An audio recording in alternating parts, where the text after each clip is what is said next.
नमस्कार दोस्तों, स्वागत है आपका YouTube channel Kuchaman online classes में। दोस्तों, रीट की भर्ती संभवतः फरवरी मार्च के अंदर एग्जाम हो सकता है, तो उसी को लेकर हम रीट के मॉडल पेपर यहाँ पर लाइव प्रैक्टिस सेट है वो लेकर आ रहे हैं। दोस्तों, ये रहेगा लेवल 2 के लिए आपका मॉडल पेपर, जो रहेगा सामाजिक विज्ञान और गणित के लिए दोस्तों इंपॉर्टेंट रहेंगे। इसके अंदर हम देखेंगे दोस्तों मनोविज्ञान के 30 क्वेश्चन, हिंदी के 30 क्वेश्चन, संस्कृत के 30 क्वेश्चन, सामाजिक के 60 क्वेश्चन, गणित के 30 क्वेश्चन और विज्ञान के 30 क्वेश्चन। तो दोस्तों अंत तक आप एक बार इसको जरूर देखें, बहुत ही इंपॉर्टेंट और बहुत ही लाभदायक सिद्ध होगा एग्जाम की दृष्टि से आपके लिए। तो एक बार अंत तक सभी मित्र इस वीडियो को जरूर देखें और अपने सभी मित्रों के पास इस वीडियो को शेयर करें। दोस्तों, मैं यही चाहता हूं कि अगर आपको ये पसंद आता है तो लाइक जरूर कर दें। जितने अधिक लाइक उतना जल्दी नेक्स्ट मॉडल पेपर लेकर आऊंगा। दोस्तों, तो चलते हैं दोस्तों पहले क्वेश्चन की ओर। पहला क्वेश्चन देखेंगे हम मनोविज्ञान का। दोस्तों, पहला क्वेश्चन है, जिन पियाजे ने 0 से 2 वर्ष के काल को क्या नाम दिया? संवेदीगामक काल, प्राक संक्रिया काल, मूर्त प्रयोगों का काल, औपचारिक संक्रिया काल। तो बात हो रही है जिन पियाजे के अनुसार। जिन पियाजे ने 0 से 2 वर्ष के जो काल है उसको क्या नाम दिया था? तो क्या नाम दिया था? संवेदीगामक काल। ऑप्शन नंबर 1 है जो आपका यहां पर सही रहेगा। 2 नंबर क्वेश्चन है दोस्तों, निम्नलिखित में से मानसिक स्वास्थ्य को प्रभावित करने वाला कारक है। ऑप्शन है आपके संवेगात्मक स्थिति, बेरोजगारी, सामाजिक परिवर्तन, उपरोक्त सभी। तो सही आंसर जो रहेगा दोस्तों वो रहेगा आपका ऑप्शन 4 नंबर। चारों के चारों है जो मानसिक स्वास्थ्य को क्या करते हैं? प्रभावित करते हैं, चाहे संवेगात्मक स्थिति हो, चाहे बेरोजगारी हो, चाहे सामाजिक परिवर्तन हो। दोस्तों, चलते हैं नेक्स्ट क्वेश्चन, क्वेश्चन नंबर 3 की ओर। 3 नंबर क्वेश्चन है दोस्तों, जड़ बालकों की बुद्धि लब्धि होती है। बहुत अच्छा क्वेश्चन है दोस्तों। 70 से कम, 25 से कम, 25 से 50 के बीच, 80 से 90 के बीच। बात किसकी हो रही है? जड़ बालकों की। तो जो जड़ बालकों की बुद्धि लब्धि है दोस्तों वो कितनी होती है? 25 से कम होती है। ऑप्शन 2 है जो सही रहेगा। नेक्स्ट क्वेश्चन है क्वेश्चन नंबर 4 दोस्तों। 4 नंबर क्वेश्चन है दोस्तों, स्पीयरमैन द्वारा बताए गए बुद्धि के कारकों में से कौन सा कारक नहीं है? तो स्पीयरमैन ने जो बुद्धि के कारक बताए थे उनमें से कौन सा कारक इन ऑप्शनों में से नहीं है? ऑप्शन है आपके G, S, G plus S, R. तो दोस्तों कौन सा कारक नहीं है? तो कौन सा कारक नहीं है आपका? आर। दोस्तों ऑप्शन 4 है जो आपका यहां पर क्या रहेगा? सही रहेगा। नेक्स्ट क्वेश्चन है क्वेश्चन नंबर 5, बुद्धि के विकासात्मक सिद्धांत के प्रतिपादक कौन है? बहुत अच्छा क्वेश्चन है। जो बुद्धि का विकासात्मक सिद्धांत है उसके प्रतिपादक कौन है? दोस्तों, केली है, पियाजे है, गिलफोर्ड है या थॉमसन है? तो बात हो रही है बुद्धि के विकासात्मक सिद्धांत की, तो उसके प्रतिपादक कौन है? पियाजे हैं। दोस्तों ऑप्शन नंबर 2 है जो आपका सही रहेगा। चलते हैं क्वेश्चन नंबर 6 की ओर। क्वेश्चन नंबर 6 है, शिक्षा का अधिकार अधिनियम के अनुसार विद्यालय प्रबंधन समिति के कितने प्रतिशत महिलाएं होगी? बहुत अच्छा क्वेश्चन है दोस्तों। 25%, 33%, 50% या 75%? तो जो आपका सही आंसर रहेगा दोस्तों वो रहेगा ऑप्शन नंबर 3, 50% दोस्तों। और बहुत ही इंपॉर्टेंट क्वेश्चन है दोस्तों ये। चलते हैं नेक्स्ट क्वेश्चन, क्वेश्चन नंबर 7 की ओर। 7 नंबर का क्वेश्चन है दोस्तों, व्यक्ति को अंतर्मुखी व बहिर्मुखी प्रकारों में से किस मनोवैज्ञानिक ने बांटा? जो व्यक्तित्व है या व्यक्ति है उसको अंतर्मुखी व बहिर्मुखी प्रकारों में किस मनोवैज्ञानिक ने बांटा था? ऑप्शन है सेल्डन ने, यूंग ने, केम्प ने या क्रेसियर ने? तो दोस्तों बहुत अच्छा और इंपॉर्टेंट क्वेश्चन है। सही आंसर रहेगा ऑप्शन नंबर 2 आपका, यूंग ने बांटा था अंतर्मुखी और बहिर्मुखी प्रकारों में। दोस्तों चलते हैं क्वेश्चन नंबर 8 की ओर। क्वेश्चन नंबर 8 है दोस्तों, अंतर्मुखी बालक होता है। ऑप्शन है आपके सभी के साथ मिलकर चलने वाला, एकांत में विश्वास करने वाला, समस्याओं को पारस्परिक रूप से समझने वाला या स्वयं को यथार्थ के अनुकूल डालने वाला? तो जो सही आंसर आपका रहेगा 8 नंबर क्वेश्चन का वो रहेगा ऑप्शन नंबर 2, अंतर्मुखी बालक, एकांत में विश्वास करने वाला। दोस्तों नेक्स्ट क्वेश्चन है, किस उम्र में बालक अपने आप को अलग प्राणी समझने लगता है? बहुत अच्छा क्वेश्चन और इंपॉर्टेंट क्वेश्चन है दोस्तों। 6 माह में, 1 वर्ष में, 2 वर्ष में या 5 वर्ष में? तो कितने समय में तो दोस्तों एक वर्ष के अंदर ऑप्शन नंबर दो है जो सही रहेगा दोस्तों। एक वर्ष का जो बालक है वो अपने आप को अलग प्राणी समझने लग जाता है दोस्तों। चलते हैं 10 नंबर क्वेश्चन की ओर। 10 नंबर क्वेश्चन है दोस्तों, सृजनात्मकता का साहचर्य के साथ जोड़ने का काम किसने किया? जो सृजनात्मकता है, इसको सृजनात्मकता को साहचर्य के साथ जोड़ने का जो काम है वो किसने किया था? ऑप्शन है रिबोट ने, मेड्रिक ने, वर्दीमर ने, गिलफोर्ड ने। तो किसने किया था दोस्तों? मेड्रिक ने। ऑप्शन नंबर 2 है जो आपका यहां पर क्या रहेगा? सही रहेगा। नेक्स्ट क्वेश्चन है क्वेश्चन नंबर 11 नंबर दोस्तों, अभिवर्ती से मापन किया जा सकता है। किसका मापन किया जा सकता है? वर्दी का, चरित्र का, स्थायी ज्ञान का या शिक्षा का? तो बात किसकी हो रही है? अभिवर्ती की। तो अभिवर्ती से दोस्तों वर्दी का मापन किया जा सकता है। ऑप्शन नंबर 1 है जो आपका यहां पर सही रहेगा। चलते हैं क्वेश्चन नंबर 12 की ओर। क्वेश्चन नंबर 12 है, अभिवर्ती मापने का कार्य प्रारंभ किसने किया? जो अभिवर्ती है उसको मापने का कार्य है वो प्रारंभ किसने किया था? ऑप्शन है थर्स्टन ने, वुडवर्थ ने, एडवर्ड ने, E.A. पील ने। तो अभिवर्ती मापने का जो कार्य है वो किसने प्रारंभ किया था दोस्तों? वो किया था थर्स्टन ने। ऑप्शन नंबर 1 है जो आपका यहां पर सही रहेगा दोस्तों। चलते हैं 13 नंबर क्वेश्चन की ओर। निम्नलिखित में से कौन सामान्यतः SOR उपागम का प्रतिपादक माना जाता है? बहुत इंपॉर्टेंट क्वेश्चन है दोस्तों, जल्दी से कमेंट करके बताते रहे। हर एक क्वेश्चन का आप कमेंट करते रहे और जिन साथियों ने अभी तक लाइक नहीं किया वो लाइक और शेयर जरूर कर दे। हर एक मित्र कम से कम 5 अपने रीड के साथियों को शेयर जरूर करें। 13 नंबर क्वेश्चन के 4 ऑप्शन है दोस्तों आपके, वाटसन, वुडवर्थ, थोरनडाइक, स्किनर। तो जो आपका सही आंसर रहेगा दोस्तों वो रहेगा ऑप्शन नंबर 2 वुडवर्थ ने। SOR उपागम का प्रतिपादक किसको माना जाता है? वुडवर्थ को। चलते हैं क्वेश्चन नंबर 15 की ओर। क्वेश्चन नंबर 15 है दोस्तों, 14 नंबर क्वेश्चन देखते हैं पहले। 14 नंबर क्वेश्चन है, निम्नलिखित में से कौन सा उपागम नैदानिक विकारों के संदर्भ में शैशव एवं बाल्यकालीन क्रियाओं पर अधिकतम संबंधित है? जो शैशव व बाल्यकालीन जो क्रियाएं होती है उनसे कौन सा जो आपका नैदानिक विकार है, उपागम है, जो संबंधित है दोस्तों? ऑप्शन है संज्ञानात्मक, दूसरा है व्यवहारात्मक, तीसरा है मनोविश्लेषणात्मक और चौथा है मानवतावादी। तो सही जो आपका आंसर रहेगा वो रहेगा ऑप्शन नंबर 3 मनोविश्लेषणात्मक दोस्तों।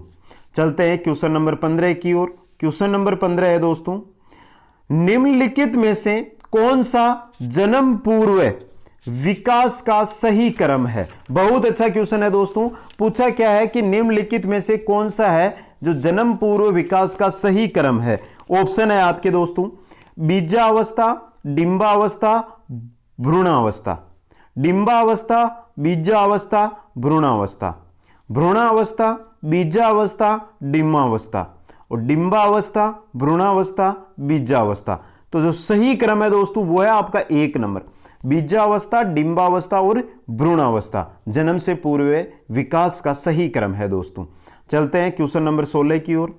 16 नंबर का क्वेश्चन है, निम्नलिखित में से किसका विकास पर्यावरण द्वारा अधिकतम प्रभावित होता है?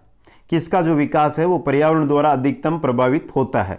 ऑप्शन है शारीरिक आकार एवं दिखावट, ऑप्शन नंबर 2 है गत्यात्मक कौशल, तीसरा है सामाजिक कौशल और चौथा है बुद्धि। तो दोस्तों बात किसकी हो रही है? किसका विकास पर्यावरण द्वारा अधिकतम प्रभावित होता है? वो होता है सामाजिक कौशल का दोस्तों। ऑप्शन नंबर 3 है जो आपका यहां पर सही रहेगा। चलते हैं 17 नंबर क्वेश्चन की ओर। 17 नंबर का क्वेश्चन है दोस्तों, संज्ञानात्मक विकास की पूर्व संक्रियात्मक अवस्था में बच्चे निम्नलिखित में से किसे नहीं समझ पाते हैं? ऑप्शन है आपके वस्तु स्थायित्व को, कर्मीकरण को, कारण एवं प्रभाव का प्रत्यय और व्यक्ति स्थायित्व को। तो यहां पर जो आपका सही रहेगा वो रहेगा कर्मीकरण को। संज्ञानात्मक विकास की पूर्व संक्रियात्मक अवस्था में बच्चे कर्मीकरण को नहीं समझ पाते हैं दोस्तों।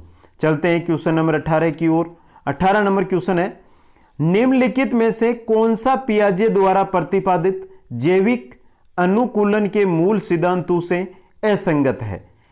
समजन, संरक्षण, आत्मसात्करण, संतुलितीकरण। तो ये यहां पर जो आपका सही आंसर रहेगा दोस्तों वो रहेगा ऑप्शन नंबर 2। असंगत कौन सा है? संरक्षण। बाकी तीनों के तीनों है जो संगत है दोस्तों। नेक्स्ट क्वेश्चन है क्वेश्चन नंबर 19 दोस्तों। निम्नलिखित में से कौन सा पावलोवियन अनुमंडन में आवश्यक नहीं है? प्रबलन, समीपे, अनुसंगीता, उत्सर्जित अनुक्रियता। उत्सर्जित अनुक्रियता। तो सही जो आंसर रहेगा 19 नंबर का 3 नंबर रहेगा अनुसंगीतता। 3 नंबर ऑप्शन है जो आपका सही रहेगा। चलते हैं क्वेश्चन नंबर 20 की ओर।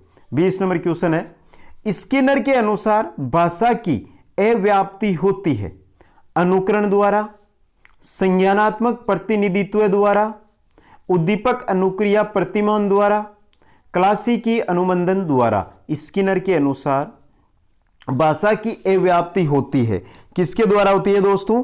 क्लासिकी अनुमंडन द्वारा। ऑप्शन नंबर 4 है जो आपका यहां पर सही रहेगा। नेक्स्ट क्वेश्चन है क्वेश्चन नंबर 21। अंतर्नोद सिद्धांत के अनुसार अंतर्नोद के कारण अभिप्रेरणा होती है। अंतर्नोद किस पर आधारित है? मूल प्रवृत्ति पर, प्रलोभन पर, संज्ञान पर, आवश्यकता पर। तो दोस्तों बात किसकी हो रही है? अंतर्नोद की। तो अंतर्नोद है वो किस पर आधारित है दोस्तों? आवश्यकता पर आधारित है। 4 नंबर ऑप्शन है जो आपका यहां पर क्या रहेगा? सही रहेगा। चलते हैं 22 नंबर क्वेश्चन की ओर। 22 नंबर का क्वेश्चन है अधिगम को प्रभावित करने वाला तत्व नहीं है। इनमें से कौन सा तत्व है जो अधिगम को प्रभावित नहीं करता है? ऑप्शन है आपके शारीरिक व मानसिक स्वास्थ्य, परिपक्वता, इच्छा शक्ति, सामाजिक एवं धार्मिकता। तो दोस्तों बात हो रही है अधिगम को प्रभावित करने वाले तत्व की। तो 4 नंबर का ऑप्शन है आपका सामाजिक व धार्मिकता। यह है जो अधिगम को प्रभावित नहीं करता है। बाकी तीनों के तीनों है जो अधिगम को प्रभावित करते हैं। चलते हैं 23 नंबर क्वेश्चन की ओर। 23 नंबर क्वेश्चन है दोस्तों कक्षा कक्ष अधिगम के लिए कौन सी विधि का प्रयोग किया जा सकता है? बहुत अच्छा क्वेश्चन है दोस्तों। कक्षा कक्ष अधिगम के लिए कौन सी विधि है जिसका हम प्रयोग कर सकते हैं दोस्तों? प्रयत्न एवं त्रुटि विधि, वाद विवाद विधि, अवलोकन विधि, उपरोक्त सभी। तो जो आपका सही आंसर रहेगा वो रहेगा दोस्तों ऑप्शन डी। यहां पर 4 नंबर ऑप्शन सही रहेगा, उपरोक्त सभी। प्रयत्न एवं त्रुटि विधि, वाद विवाद विधि और अवलोकन विधि है, इन तीनों का कक्षा कक्ष अधिगम के लिए प्रयोग किया जा सकता है। नेक्स्ट क्वेश्चन है क्वेश्चन नंबर 24 दोस्तों।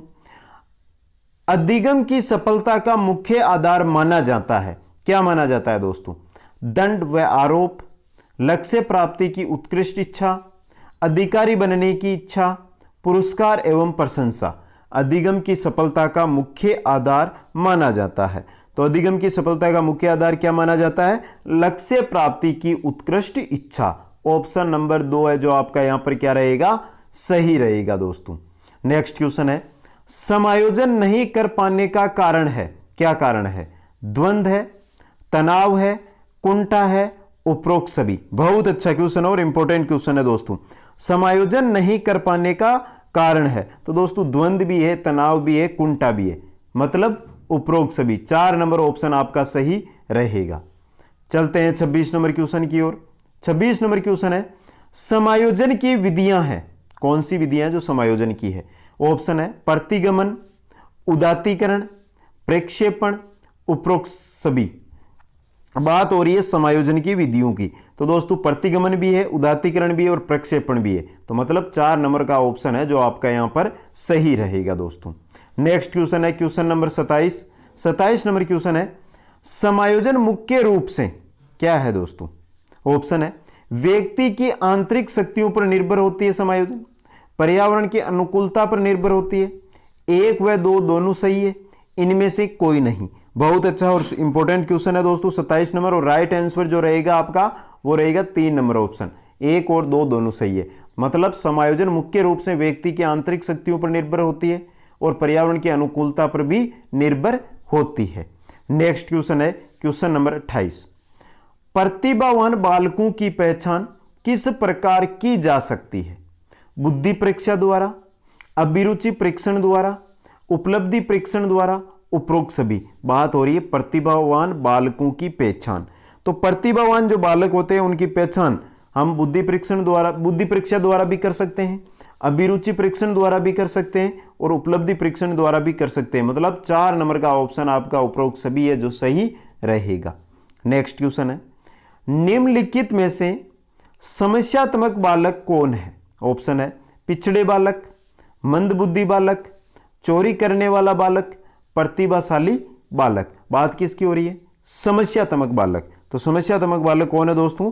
चोरी करने वाला बालक जो है समस्यात्मक बालक है। नेक्स्ट है क्वेश्चन नंबर 30 दोस्तों, प्रतिभाशाली बालक जो होते हैं, जो जन्मजात होते हैं, बाद में जो उनकी प्रतिभा बढ़ती है, आनुवांशिक होते हैं, इनमें से कोई नहीं। बहुत अच्छा और इंपॉर्टेंट क्वेश्चन है, बहुत बार पूछा भी गया है दोस्तों ये क्वेश्चन। तो प्रतिभाशाली बालक होते हैं दोस्तों वो जन्मजात होते हैं, बाद में कोई प्रतिभाशाली नहीं बनता है, जन्मजात प्रतिभाशाली बालक होते हैं दोस्तों। ऑप्शन नंबर 1 है जो आपका सही रहेगा। तो दोस्तों ये थे शिक्षा मनोविज्ञान के 30 क्वेश्चन। अब आगे हम देखेंगे हिंदी के 30 क्वेश्चन। तो दोस्तों चलते हैं हिंदी के क्वेश्चनों की ओर। पहला आया है दोस्तों हमारे निर्देश। प्रश्न संख्या 31 से 35 के लिए है। गद्यांश को पढ़कर निम्नलिखित प्रश्नों में से उचित विकल्प को चुनिए। 31 से 35 नंबर के क्वेश्चन है वो इस गद्यांश के आधार पर आपको आंसर देना है। तो सभी साथी एक बार गद्यांश को ध्यान से पढ़ ले, ध्यान से पढ़े। पूनम की रात थी, सड़क पर तेज चांदनी फैली थी, मैं धीरे धीरे टहल रहा था, अचानक मुझे सीटी की आवाज सुनाई पड़ी। मैंने पहले सोचा ये कोई मुझ जैसा ही देर शाम को सैर करने वाला लड़का है। सीटी की आवाज ऊंची और प्रसन्नता भरी थी। अचानक साइकिल पर सवार एक लड़का मेरी बगल से तेजी से गुजरा। मैं उसका चेहरा देख नहीं पाया। कुछ ही मिनटों में वह वापस लौट आया। इस बार वह मुझसे कुछ फुट की दूरी पर रुका और मेरी ओर मुस्कुराया। वह दुबला पतला 14 साल का सा लग रहा था। वह एक स्कूली ब्लेजर, एक टोपी, एक स्कार्फ पहने था। उसकी आंखें चांदनी जैसी ही चमकीली व ठंडी थी। तुम्हारी साइकिल पर घंटी नहीं लगी है, मैंने कहा। वह कुछ नहीं बोला। मैंने अपना हाथ बाहर निकाला पर उसने उसे नहीं थामा। फिर अचानक ही वह तेजी से निकल गया। अगले दिन मुझे बताया गया कि वह सिटी वाला लड़का एक भूत था। अब दोस्तों इस गद्यांश के आधार पर जो नेक्स्ट आपको 5 क्वेश्चन है 31 से 35 के, उनके आंसर देने हैं। चलते हैं दोस्तों 31 नंबर क्वेश्चन की ओर। सड़क पर तेज चांदनी फैली थी। रेखांकित शब्द में तत्सम रूप होगा। जो चांदनी है इसका तत्सम रूप आपको बताना है। 4 ऑप्शन आपके सामने हैं, चांद, चंद्रमा, चंद्रिका, उजियारा। तो चांदनी का आपको क्या बताना है? तत्सम, तो होगा चंद्रिका। ऑप्शन नंबर 3 है जो आपका सही रहेगा। नेक्स्ट है 32 नंबर क्वेश्चन। पूनम शब्द का अर्थ है, क्या अर्थ है दोस्तों? पूर्णिमा, लड़की का नाम, रात्रि का नाम, भूत का नाम। अब पूनम क्या होती है दोस्तों? पूर्णिमा को ही पूनम कहा जाता है दोस्तों। नेक्स्ट क्वेश्चन है क्वेश्चन नंबर 33 दोस्तों। 33 नंबर क्वेश्चन है, तुम्हारी साइकिल पर घंटी नहीं लगी है, वाक्य में सर्वनाम है। बहुत अच्छा और इंपॉर्टेंट क्वेश्चन है दोस्तों। उत्तम पुरुषवाचक, मध्यम पुरुषवाचक, अनिश्चयवाचक, निश्चयवाचक। तुम्हारी साइकिल पर घंटी नहीं लगी है, वाक्य में सर्वनाम है। कौन सा सर्वनाम है? मध्यम पुरुषवाचक सर्वनाम है दोस्तों इसके अंदर। 2 नंबर का ऑप्शन आपका सही रहेगा। नेक्स्ट क्वेश्चन है, चांदनी शब्द का पर्याय नहीं है। चंद्रिका, उजियारा, ज्योत्सना, चपला। तो पर्यायवाची शब्द बताना है, इनमें से कौन सा है जो चांदनी का नहीं है दोस्तों? तो कौन सा नहीं है दोस्तों? चपला। ऑप्शन नंबर 4 है यहां पर आपका सही रहेगा। चलते हैं 35 नंबर क्वेश्चन की ओर। 35 नंबर क्वेश्चन है दोस्तों, 14 साल का सा लग रहा था, वाक्य में अव्यय का प्रकार है। कौन सा अव्यय है दोस्तों? ऑप्शन है निपात अव्यय, संबंध बोधक अव्यय, क्रिया विशेषण अव्यय, विस्मयादि बोधक अव्यय। तो कौन सा अव्यय है दोस्तों? तो आपका रहेगा यहां पर निपात अव्यय। ऑप्शन नंबर 1 है जो आपका सही रहेगा। आगे चलते हैं दोस्तों। निर्देश दिया गया है, फिर में निर्देश का तो पालन करना ही है दोस्तों। जिस प्रकार कोरोना में हम निर्देश का पालन कर रहे हैं सरकार का, उसी प्रकार पेपर में भी निर्देशों का पालन करना पड़ता है। प्रश्न संख्या 36 से 40 के लिए है। गद्यांश को पढ़कर निम्नलिखित प्रश्नों में से सबसे उचित विकल्प को चुनिए। तो पढ़िए दोस्तों, गद्यांश को ध्यान से पढ़ते रहिए हर एक साथी। हाथी की सबसे अनोखी चीज उसकी सूंड है। यह उसे पेड़ के तने के चारों ओर लपेटकर पेड़ को जड़ सहित उखाड़ सकता है। माता हथनी अपनी सूंड का उपयोग करती है तो वह अपनी सूंड से धूल उठाकर फूंक से अपनी पीठ पर बिखेर देती है।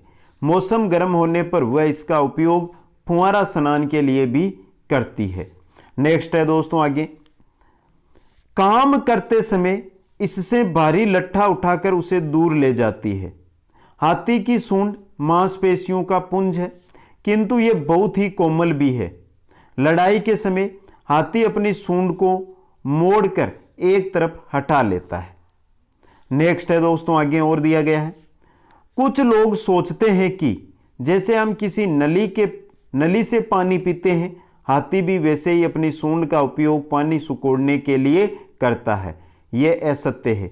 वह अपनी सूंड में पानी लेकर पानी को अपने मुंह में उड़ेल देता है। तो दोस्तों यह था हमारा गद्यांश। अब देखते हैं 36 से 40 नंबर के क्वेश्चन। तो चलते हैं 36 नंबर क्वेश्चन की ओर। 36 नंबर क्वेश्चन है, फुहारा स्नान गद्यांश में प्रयुक्त उक्त शब्द का अर्थ है क्या है? ऑप्शन है फुहारा के द्वारा स्नान, फुहारा रूपी स्नान, फुहारा के समान स्नान, फुहारा का स्नान। फुहारा स्नान का सही अर्थ क्या है? क्या है दोस्तों? फुहारा का स्नान। 4 नंबर का ऑप्शन है जो आपका यहां पर सही रहेगा दोस्तों। चलते हैं क्वेश्चन नंबर 37 की ओर। 37 नंबर क्वेश्चन है, उसे दूर ले जाती है, वाक्य को भविष्य काल में बदलो। उसे दूर ले जाती होगी, उसे दूर ले जाती थी, उसे दूर ले जाएगी, शायद उसे दूर ले जाएगी। तो बदलना किस में है दोस्तों? भविष्य काल में। तो भविष्य काल 3 नंबर ऑप्शन आपका सही रहेगा, उसे दूर ले जाएगी। चलते हैं क्वेश्चन नंबर 38 की ओर। 38 नंबर क्वेश्चन है, हाथी शब्द में कौन सा प्रत्यय लगाने से उसका स्त्रीलिंग बनेगा? ऑप्शन है नी, इन्नी, इन्नी या 3 और 4 तो दोस्तों सेम है, तो 4 को उठा देते हैं। 3 में से ही आप राइट आंसर कमेंट करके बताओ दोस्तों। सॉरी 4 नंबर अलग है दोस्तों, अलग है दोस्तों। तो चारों में से जो सही है वो आप कमेंट करके बताइए सही आंसर क्या रहेगा। तो सही आंसर रहेगा आपका ऑप्शन नंबर 3 दोस्तों, यहां पर इन्नी दोस्तों, हथीनी। चलते हैं क्वेश्चन नंबर 39 की ओर। 39 नंबर क्वेश्चन है, यह असत्य है, वाक्य को पूर्ण भूतकाल में बदलकर रूप बनेगा।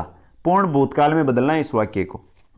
यह असत्य ही था, यह असत्य हो सकता था, यह असत्य था, यह असत्य हो। तो बात किसकी हो रही है? पूर्ण भूतकाल। तो पूर्ण भूतकाल के लिए यहां पर सही है आपका यह असत्य था, 3 नंबर ऑप्शन दोस्तों। चलते हैं क्वेश्चन नंबर 40 की ओर। 40 नंबर क्वेश्चन है, पुंज शब्द में वचन है, एक वचन है, बहुवचन है, द्विवचन है, 1 व 2 दोनों सही है। तो शब्द क्या दिया है दोस्तों आपको? पुंज। तो पुंज के अंदर कौन सा वचन है दोस्तों? बहुवचन है। ऑप्शन नंबर 2 है जो आपका यहां पर सही रहेगा। नेक्स्ट क्वेश्चन है दोस्तों क्वेश्चन नंबर 41। 41 नंबर क्वेश्चन है, राम पुस्तक पढ़ता है, रचना की दृष्टि से यह वाक्य है, सरल वाक्य है, कठिन वाक्य है, मिश्र वाक्य है, संयुक्त वाक्य है। तो राम पुस्तक पढ़ता है, रचना की दृष्टि से यह वाक्य कैसा है? सरल वाक्य है दोस्तों। चलते हैं क्वेश्चन नंबर 42 की ओर। 42 नंबर क्वेश्चन है, आप मुंबई जाएंगे तो मैं भी आपके साथ चलूंगी। यह वाक्य है संकेतार्थक वाक्य, इच्छार्थक वाक्य, संदेहार्थक वाक्य, विधानार्थक वाक्य। आप मुंबई जाएंगे तो मैं भी आपके साथ चलूंगी। तो दोस्तों ये एक संकेत कर रही है कि मैं भी आपके साथ चलूंगी। तो कैसा वाक्य है? संकेतार्थक वाक्य है दोस्तों। ऑप्शन 1 है जो आपका सही रहेगा। यह वही आदमी है जो कल दुर्घटनाग्रस्त हो गया था। यह वाक्य है सरल वाक्य है, कठिन वाक्य है, मिश्र वाक्य है, संयुक्त वाक्य है। तो दोस्तों यह वही आदमी है जो कल दुर्घटनाग्रस्त हो गया था। यह एक कैसा वाक्य है? एक मिश्र वाक्य है दोस्तों। ऑप्शन 3 है जो आपका यहाँ पर सही रहेगा। नेक्स्ट क्वेश्चन है क्वेश्चन नंबर 44 दोस्तों। आबनुस का कुंदा होना, आबनुस का कुंदा होना मुहावरे का अर्थ है। ऑप्शन है विकृत स्वभाव वाला, मन का अत्यधिक काला, अत्यंत काले रंग का, बुरी संगत में पड़ना। आबनुस का कुंदा होना सही अर्थ रहेगा अत्यंत काले रंग का दोस्तों। 3 नंबर ऑप्शन आपका यहां पर सही रहेगा। नेक्स्ट क्वेश्चन है 45 नंबर दोस्तों। 45 नंबर क्वेश्चन है क्रमहीन खेती करे बेल मरे या सूखा पड़े। लोकोक्ति का अर्थ है, जो क्रमहीन खेती करता है तो बेल मरे या फिर सूखा पड़े। इस लोकोक्ति का क्या अर्थ है? ऑप्शन है दुर्भाग्य से काम बिगड़ना, गरीब व्यक्ति की परेशानी, किसान की दुर्दशा, समय पर काम न आना। तो सही आंसर रहेगा 45 का, वो रहेगा ऑप्शन नंबर 1, दुर्भाग्य से काम बिगड़ना।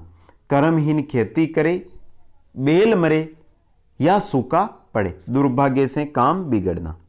नेक्स्ट क्वेश्चन है दोस्तों क्वेश्चन नंबर 46। निम्नलिखित में से कौन भाषा शिक्षण के सिद्धांत में नहीं आता है? कौन है जो भाषा शिक्षण के सिद्धांत में नहीं आता है? ऑप्शन है स्वतंत्रता का सिद्धांत, अनुकरण का सिद्धांत, व्यक्तिक विभिन्नता का सिद्धांत, इनमें से कोई नहीं। तो कौन है जो भाषा शिक्षण के सिद्धांत में नहीं आता है? तो कौन नहीं आता है? इनमें से कोई नहीं है दोस्तों। ऑप्शन नंबर 4 है जो आपका यहां पर क्या रहेगा? सही रहेगा। चलते हैं 47 नंबर क्वेश्चन की ओर। 47 नंबर क्वेश्चन है उपचारात्मक शिक्षण का उद्देश्य है छात्रों की त्रुटि का पता लगाना, छात्रों का पिछड़ापन दूर करना, विषय के प्रति रुचि उत्पन्न करना, छात्रों की प्रगति का ज्ञान प्राप्त करना। तो उपचारात्मक शिक्षण का क्या उद्देश्य होता है दोस्तों? छात्रों का पिछड़ापन दूर करना। ऑप्शन नंबर 2 है जो आपका यहां पर सही रहेगा दोस्तों। चलते हैं क्वेश्चन नंबर 48 की ओर। 48 नंबर क्वेश्चन है भाषा शिक्षण में व्यापक उपचारात्मक शिक्षण हेतु सर्वाधिक उपयुक्त उपाय है। ऑप्शन है आपके विद्यालयों को और अधिक धन उपलब्ध कराया जाए, सभी विद्यालयों को राजकीय विद्यालय बना दिया जाए, प्रत्येक विद्यालय हेतु उपयुक्त भौतिक संसाधन उपलब्ध कराए जाए, कक्षा शिक्षण नियमित रूप से होने की व्यवस्था की जाए। तो यहां पर जो सही आंसर रहेगा आपका वो रहेगा 4 नंबर ऑप्शन। कौन सा ऑप्शन रहेगा दोस्तों? 4 नंबर ऑप्शन है जो सही रहेगा, कक्षा शिक्षण नियमित रूप से होने की व्यवस्था की जाए। चलते हैं क्वेश्चन नंबर 49 की ओर। हिंदी शिक्षण विधियां पढ़ रहे हैं दोस्तों अभी हम। भाषा शिक्षण के अंतर्गत सर्वसाहिक सामग्री का उपयोग किस में होता है? शुद्ध उच्चारण करने में, शुद्ध लिखने में, शुद्ध पढ़ने में, उपरोक्त में से किसी में नहीं। तो भाषा शिक्षण के अंतर्गत सर्वसाहिक सामग्री का जो उपयोग है वो किस में होता है दोस्तों? वो होता है आपके शुद्ध उच्चारण करने में। ऑप्शन नंबर 1 है जो आपका यहां पर सही रहेगा। चलते हैं 50 नंबर क्वेश्चन की ओर। 50 नंबर क्वेश्चन है भाषा शिक्षण में परंपरागत उद्योतन सामग्री के रूप में बहुत अधिक सहायक किसे समझा जाना चाहिए? पाठ्य पुस्तक को, रेखा चित्र को, श्यामपट्ट को या चित्र को? तो बात हो रही है बहुत अधिक सहायक, किसको समझा जाना चाहिए? पाठ्य पुस्तक को समझा जाना चाहिए। चलते हैं 51 नंबर क्वेश्चन की ओर। 51 नंबर क्वेश्चन है प्राथमिक स्तर पर कौन सा भाषा शिक्षण का उद्देश्य नहीं है? बात किसकी हो रही है? प्राथमिक स्तर की। प्राथमिक स्तर पर कौन सा भाषा शिक्षण का उद्देश्य नहीं है? ऑप्शन है विभिन्न संदर्भों में भाषा का प्रभावी प्रयोग करना, दूसरा है स्पष्टता एवं आत्मविश्वास के साथ अपनी बात कहना, तीसरा है वर्णमाला को क्रम से कंठस्थ करना, और चौथा है ध्वनि संकेत चिन्हों का संबंध बनाना। तो सही 51 नंबर क्वेश्चन का जो रहेगा वो रहेगा वर्णमाला को क्रम से कंठस्थ करना दोस्तों। चलते हैं क्वेश्चन नंबर 52 की ओर। 52 नंबर क्वेश्चन है बच्चों में भाषा परवाह तथा तार्किक शक्ति का मूल्यांकन करने हेतु उपयुक्त है लिखित परीक्षाएं, मौखिक वार्तालाप, व्यक्तित्व परीक्षण, इनमें से कोई नहीं। तो बच्चों में भाषा परवह तथा तार्किक शक्ति का मूल्यांकन करने हेतु उपयुक्त है। क्या उपयुक्त है दोस्तों? मौखिक वार्तालाप। ऑप्शन नंबर 2 है जो आपका यहां पर सही रहेगा। चलते हैं 53 नंबर क्वेश्चन की ओर। आपकी कक्षा में कुछ बच्चों का हस्तलेख बहुत गंदा है, आप बच्चों का हस्तलेख सुधराने के लिए क्या उपाय करेंगे? अनुलेख, ऑप्शन है आपके अनुलेख, प्रतिलेख, सुलेख प्रतियोगिताएं, उपरोक्त सभी। तो सही आंसर रहेगा दोस्तों ऑप्शन नंबर 4, उपरोक्त सभी। अनुलेख, प्रतिलेख, सुलेख प्रतियोगिताएं सभी है जो करेंगे दोस्तों। चलते हैं 54 नंबर क्वेश्चन की ओर। एक अध्यापक के लिए मौखिक पठन कराना आवश्यक है, इससे क्या होता है दोस्तों? लिखित भाषा संबंधी त्रुटियां दूर होती है, मौखिक भाषा संबंधी त्रुटियां दूर होती है, 1 व 2 दोनों सही है, कोई लाभ नहीं होता है। तो दोस्तों अगर मौखिक पठन कराता है तो मौखिक पठन से लिखने वाली जो त्रुटियां हैं और बोलने वाली वो मौखिक त्रुटियां हैं वो दोनों की दोनों दूर होती है। मतलब 3 नंबर का ऑप्शन है आपका वो यहां पर सही रहेगा। चलते हैं 55 नंबर क्वेश्चन की ओर। प्राथमिक स्तर पर बच्चे किस प्रकार की कविताएं पसंद करते हैं? जो तुकांत न हो, जो कोई सीख देती हो, जिसमें लयात्मकता हो, जो अनिवार्य रूप से राजा रानी से जुड़ी हो। बात हो रही है प्राथमिक स्तर की। तो प्राथमिक स्तर पर दोस्तों जो बच्चे हैं वो कविताएं जो लयात्मकता होती है जिन कविता में वो पसंद करते हैं दोस्तों। 3 नंबर का ऑप्शन आपका यहां पर सही रहेगा। चलते हैं 56 नंबर क्वेश्चन की ओर। माध्यमिक स्तर पर व्याकरण शिक्षण की सर्वोपयुक्त प्रणाली है? पाठ्य पुस्तक प्रणाली, समवाय प्रणाली, भाषा सहस्त्रंग प्रणाली, आगमन निगमन प्रणाली। माध्यमिक स्तर पर व्याकरण शिक्षण की सर्वोपयुक्त प्रणाली है तो कौन सी प्रणाली है? आगमन निगमन प्रणाली। 4 नंबर का आपका ऑप्शन यहां पर सही रहेगा। चलते हैं 57 नंबर क्वेश्चन की ओर। प्राथमिक स्तर पर बच्चों की भाषा में रुचि का विकास करने के लिए उपयुक्त उपाय है। ऑप्शन है बच्चों से पाठ्य पुस्तक पढ़वाना, बच्चों को मौखिक रूप से अधिक समझाना, बच्चों में व्याकरण से संबंधित ज्ञान को बढ़ाना, उपरोक्त सभी। तो प्राथमिक स्तर पर बच्चों की भाषा में रुचि का विकास करने के लिए उपयुक्त उपाय है। क्या उपाय है दोस्तों? बच्चों को मौखिक रूप से अधिक समझाना दोस्तों। चलते हैं 58 नंबर क्वेश्चन की ओर। एक बालक सामान्यतः किस विषय में रुचि अधिक लेता है? जो वास्तविक जीवन से संबंधित हो, जो कल्पनाओं से संबंधित हो, जो तर्कों पर आधारित हो, उपरोक्त सभी। तो सही आंसर रहेगा 58 नंबर क्वेश्चन का वो रहेगा 1 नंबर क्वेश्चन। जो वास्तविक जीवन से संबंधित हो उसके अंदर उस विषय के अंदर एक बालक है जो रुचि अधिक लेता है। तो दोस्तों 58 क्वेश्चन हुए हैं, अभी 210 क्वेश्चन है कंप्लीट रहेंगे क्योंकि दोस्तों एक पेपर के अंदर 150 क्वेश्चन रहते हैं। तो सामाजिक और गणित और विज्ञान के क्वेश्चन है तो 60 क्वेश्चन गणित और विज्ञान के 30 क्वेश्चन एक्स्ट्रा हो जाएंगे। तो कुल टोटल दोस्तों 10 क्वेश्चन है, इसलिए समय लगेगा लेकिन आप देखते जाएं। हर रोज तो नहीं है दोस्तों, एक दिन छोड़ के एक दिन हम ये मॉडल पेपर रहता है रीट लेवल 2 सामाजिक एवं गणित विज्ञान का, तो जरूर भाग लेते रहें। और अभी तक जिन मित्रों ने लाइक और शेयर नहीं किया है उनसे निवेदन करता हूं कि एक बार लाइक और शेयर जरूर कर दें। हर एक साथी के पास शेयर करने का प्रयास करें सभी मित्र। चलते हैं क्वेश्चन नंबर 59 की ओर। 59 नंबर क्वेश्चन है दोस्तों, सभी छात्रों में सीखने की क्षमता होती है, भिन्न भिन्न होती है, समान होती है, 1 व 2 दोनों सही है, दोनों में से कोई नहीं। तो दोस्तों सभी छात्रों में सीखने की जो क्षमता है वो भिन्न भिन्न होती है। ऑप्शन नंबर 1 है आपका यहां पर सही रहेगा।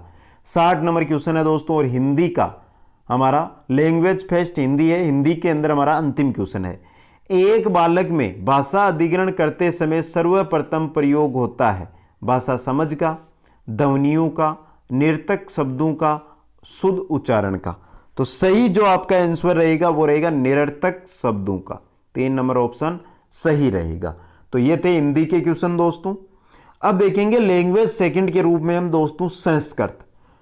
संस्कृत के हम 30 क्वेश्चन आज के इस वीडियो के अंदर देखेंगे दोस्तों। फिर देखेंगे सामाजिक विज्ञान, फिर देखेंगे गणित और विज्ञान के क्वेश्चन। तो दोस्तों चलते हैं हम संस्कृत के क्वेश्चनों की ओर। तो दोस्तों सबसे पहले हमें दिया लिखा क्या गया है, अधोलिखितम अपठितम गद्यांशम आधारित कृत्य निम्नलिखिता प्रश्न 61 से 65 समाधेया। तो तो 61 से जो 65 नंबर क्वेश्चन है उनका इस गद्यांश के आधार पर आपको आंसर देना है। तो गद्यांश को ध्यान से पढ़ ले, संस्कृत के अंदर है, संस्कृत को समझने का प्रयास भी करें। श्रवण कुमार है पितृभक्त है बालक आसित तस्य माता पितरो नेत्रहीनो आस्ताम सह सदा तयो सेवाम करोति स्म।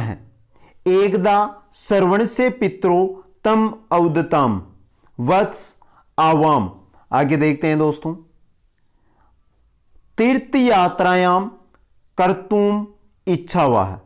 श्रवण कुमार है आज्ञाकारी पुत्र है आसीत स पितरो आज्ञाम अपालियत। श्रवण कुमार है एकस्याव वहं ज्ञाकम पितरो उपावेश्यत अतः सह ताम स्कंदे धृत्वा तीर्थयात्राए प्रचालत। यह है दोस्तों गद्यांश। अब देखते हैं क्वेश्चन दोस्तों। पहला क्वेश्चन आपकी स्क्रीन पर 61 नंबर क्वेश्चन है, माता पितरो इतस्य समास विग्रह अस्ति। माता च पिता च मातु पितर है माता पितरो मात्रो पितरो। तो माता पितरो इतस्य समास विग्रह, तो सही आंसर रहेगा 61 नंबर में आपका वो रहेगा 1 नंबर ऑप्शन, माता च पिता च दोस्तों। नेक्स्ट क्वेश्चन है, धृत्वा इत्यत्र कह प्रत्यय प्रयुक्त है। कत, शानच, कत्वतु, कत्वा।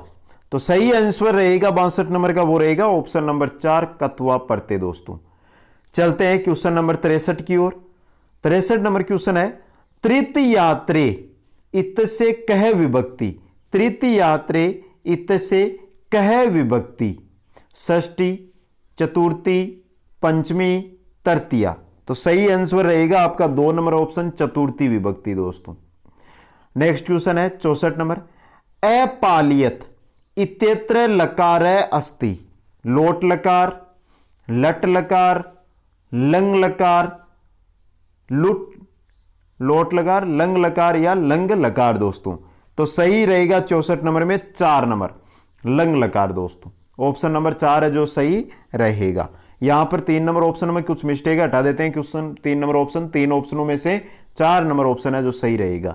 65 नंबर का क्वेश्चन है दोस्तों, श्रवण कुमार आज्ञाकारी पुत्र आसित अत्र विशेषणम अस्ति।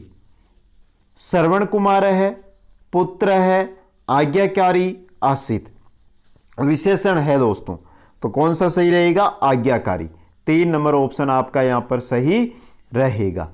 चलते हैं दोस्तों नेक्स्ट आगे दिया गया है, अधोलिखितम गद्यांशम पठित्वा निम्नलिखित प्रश्न 66 से 70 समादेहा। 66 से 70 नंबर के क्वेश्चन इस गद्यांश के आधार पर आंसर देना है। गद्यांश को ध्यान से पढ़ते हैं दोस्तों। भारत से उत्तरस्याम दिशि हिमालयो नाम नगाधिराजय वर्तते स हिममंडिते दुर्गमेश्चे निज शीघ्रे प्रहरीव भारत से रक्षाम करोति दक्षिण दिशायां च हिंद महासागर भारत मातु चरण प्रक्षालनम करोति।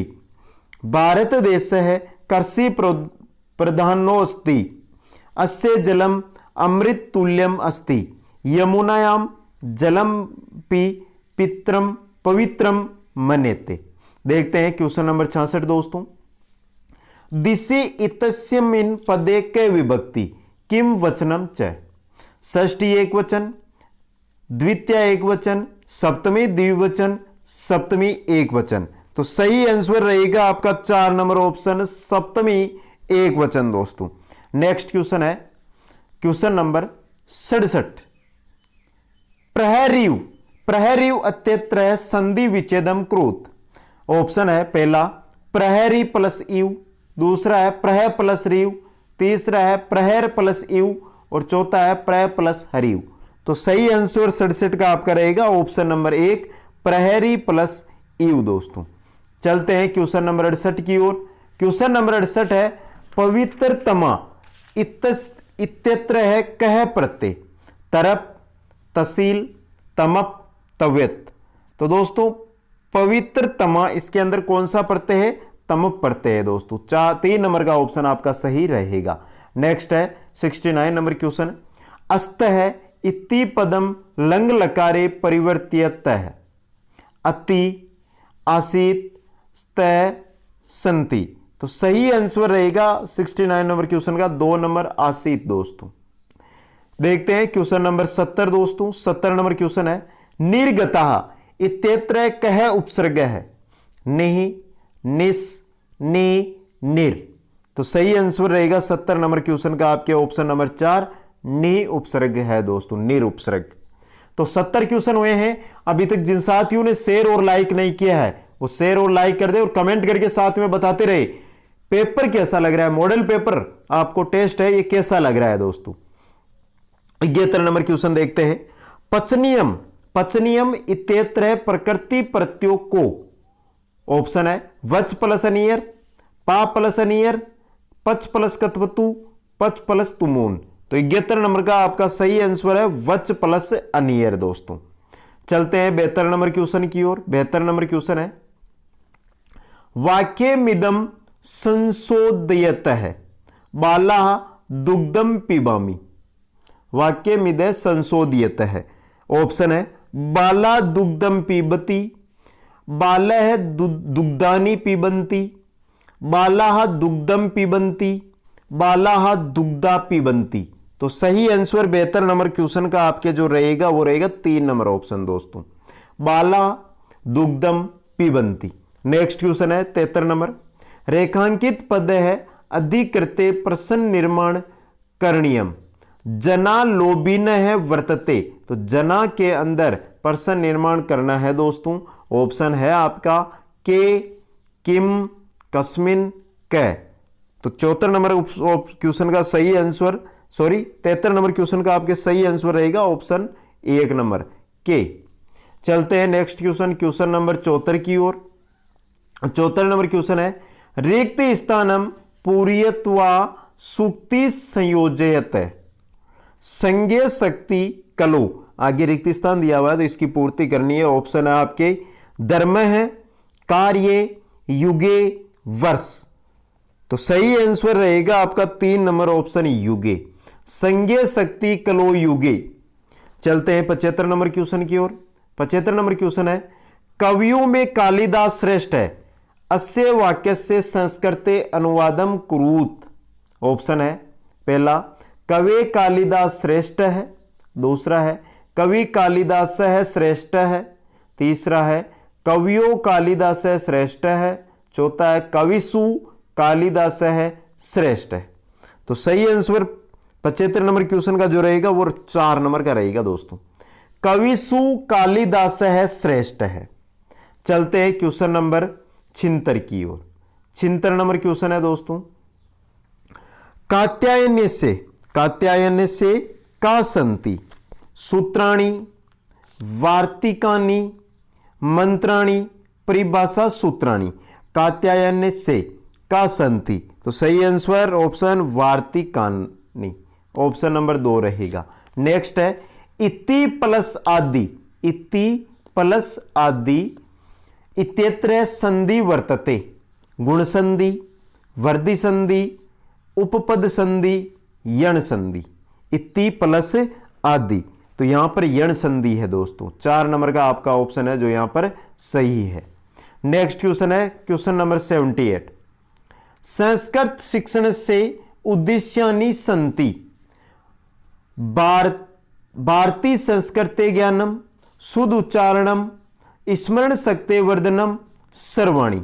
तो सही आंसर ऑप्शन नंबर 4 सर्वाणी, यानी तीनों के तीनों कथन है वो क्या है संस्कृत शिक्षण से उद्देश्यानि है दोस्तों। चलते हैं 79 नंबर क्वेश्चन की ओर। संस्कृत शिक्षण से प्राचीन पद्धति वर्तते भंडारकर पद्धति, पाठशाला पद्धति, पाठ्य पुस्तक पद्धति, संभाषण है पद्धति। तो 79 question right answer option number 2 पाठशाला पद्धति दोस्तों। चलते हैं क्वेश्चन नंबर 80 की ओर, 80 की ओर। मौखिक परीक्षायाः प्रकाराणि सन्ति। ऑप्शन है शलाका परीक्षा, शास्त्रार्थम, भाषणम, सर्वाणी। तो सही आंसर रहेगा 80 नंबर का वो रहेगा 4 नंबर ऑप्शन सर्वाणी दोस्तों। चलते हैं 81 नंबर क्वेश्चन की ओर। चतुर्विध भाषा कौशलेषु द्वितीय कौशलम अस्ति। श्रवणम, संभाषणम, पठनम, लेखनम। तो द्वितीय कौशल कौन सा है? संभाषणम। ऑप्शन नंबर 2 है जो आपका यहां पर सही रहेगा। चलते हैं 82 नंबर क्वेश्चन की ओर। श्रवण कौशल से प्रमुखम साधनम अस्ति। श्यामपटः, पुस्तकम, गुरुमुखम, चित्रम। श्रवण कौशल से गुरुमुखम प्रमुखम साधनम अस्ति। 3 नंबर ऑप्शन आपका सही रहेगा। चलते हैं 83 नंबर क्वेश्चन की ओर। 83 नंबर का क्वेश्चन है सहस्वर पठनम आवश्यकम अस्ति। ऑप्शन है शुद्ध उच्चारणार्थम, प्रश्नानम समाधानाय, काठिन्य निवारणार्थम, भावग्रहणार्थम। तो 83 नंबर क्वेश्चन का सही आंसर रहेगा शुद्ध उच्चारणार्थम। 1 नंबर ऑप्शन आपका सही रहेगा। 84 नंबर क्वेश्चन है संस्कृत शिक्षणे कानि उपकरणानि प्रयुक्तानि सन्ति। ऑप्शन है केवल सर्वे उपकरणानि, दूसरा है केवल दर्श्यो उपकरणानि, तीसरा है चित्राणि और चौथा है दर्श्य सर्व्यो उपकरणानि। संस्कृत शिक्षणे कानि उपकरणानि प्रयुक्तानि सन्ति। तो सही आंसर 4 नंबर ऑप्शन दर्श्य सर्व्यो उपकरणानि सन्ति। चलते हैं 85 नंबर क्वेश्चन की ओर। अनुवाद शिक्षण से विद्ये सन्ति। पुस्तक विधि, द्विभाषी विधि, तुलना एवं अनुकरण विधि, सर्वा। अनुवाद शिक्षण से विद्ये सन्ति। तो सही आंसर है सर्वा।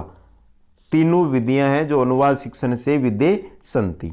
चलते हैं 86 नंबर क्वेश्चन की ओर। 86 नंबर क्वेश्चन है संस्कृत शिक्षणे परंपरागत सहायोग करणम अस्ति। दूरदर्शनम, श्यामपटः, चित्रम, आकाशवाणी।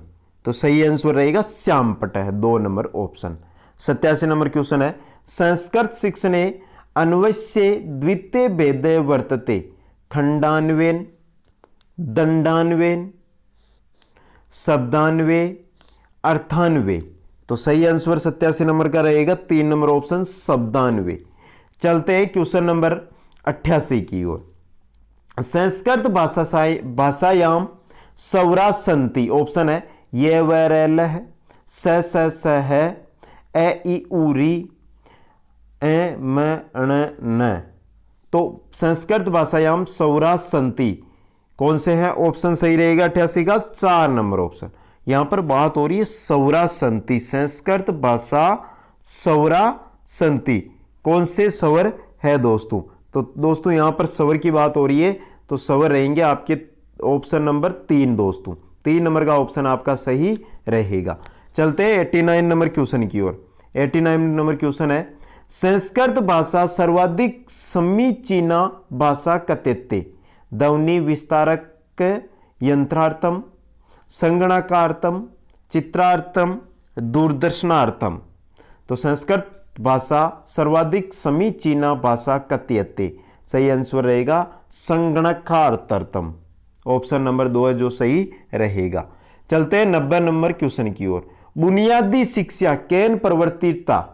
ऑप्शन है राजेंद्र प्रसाद महोदय, एन गोपाल स्वामी द्वारा, डॉक्टर सुनीति कुमार चटर्जी द्वारा, महात्मा गांधी महोदय द्वारा।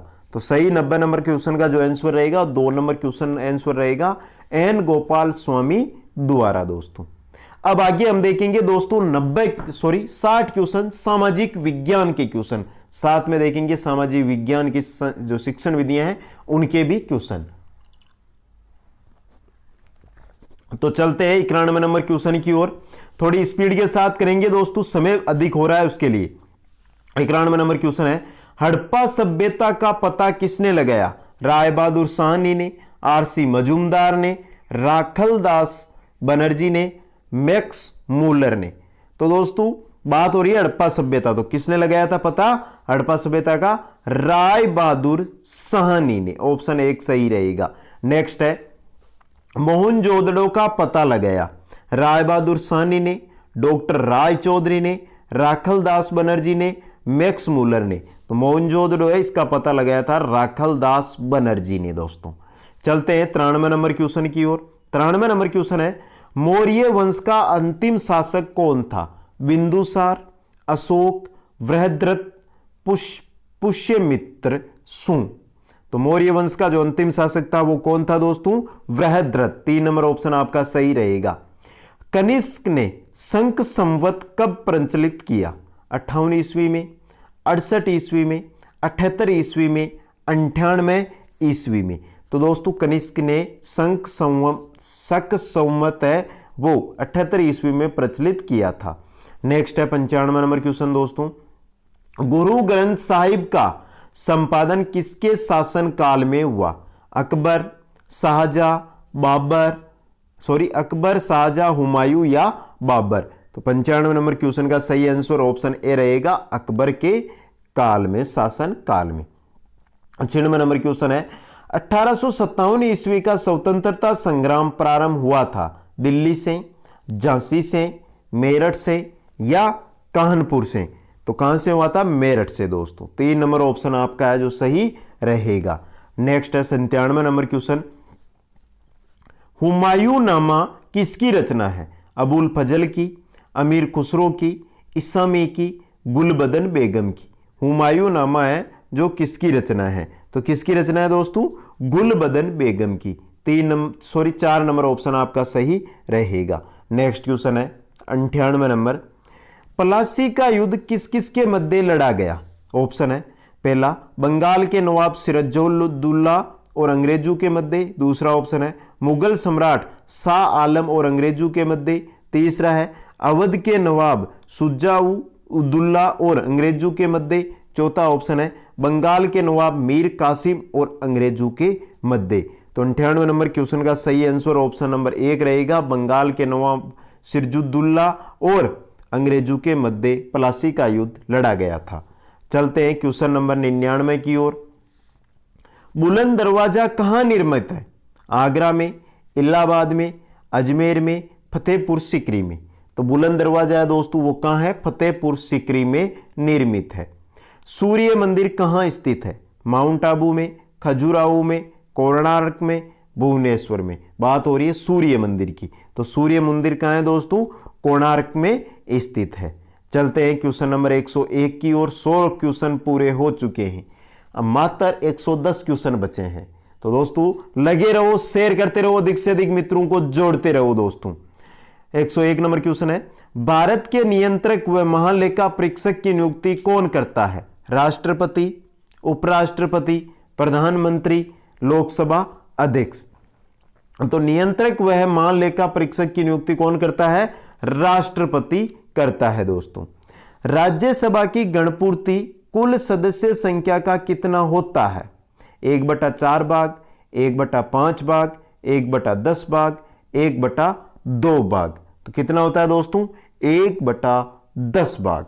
ऑप्शन नंबर 3 है जो आपका यहां पर सही रहेगा दोस्तों।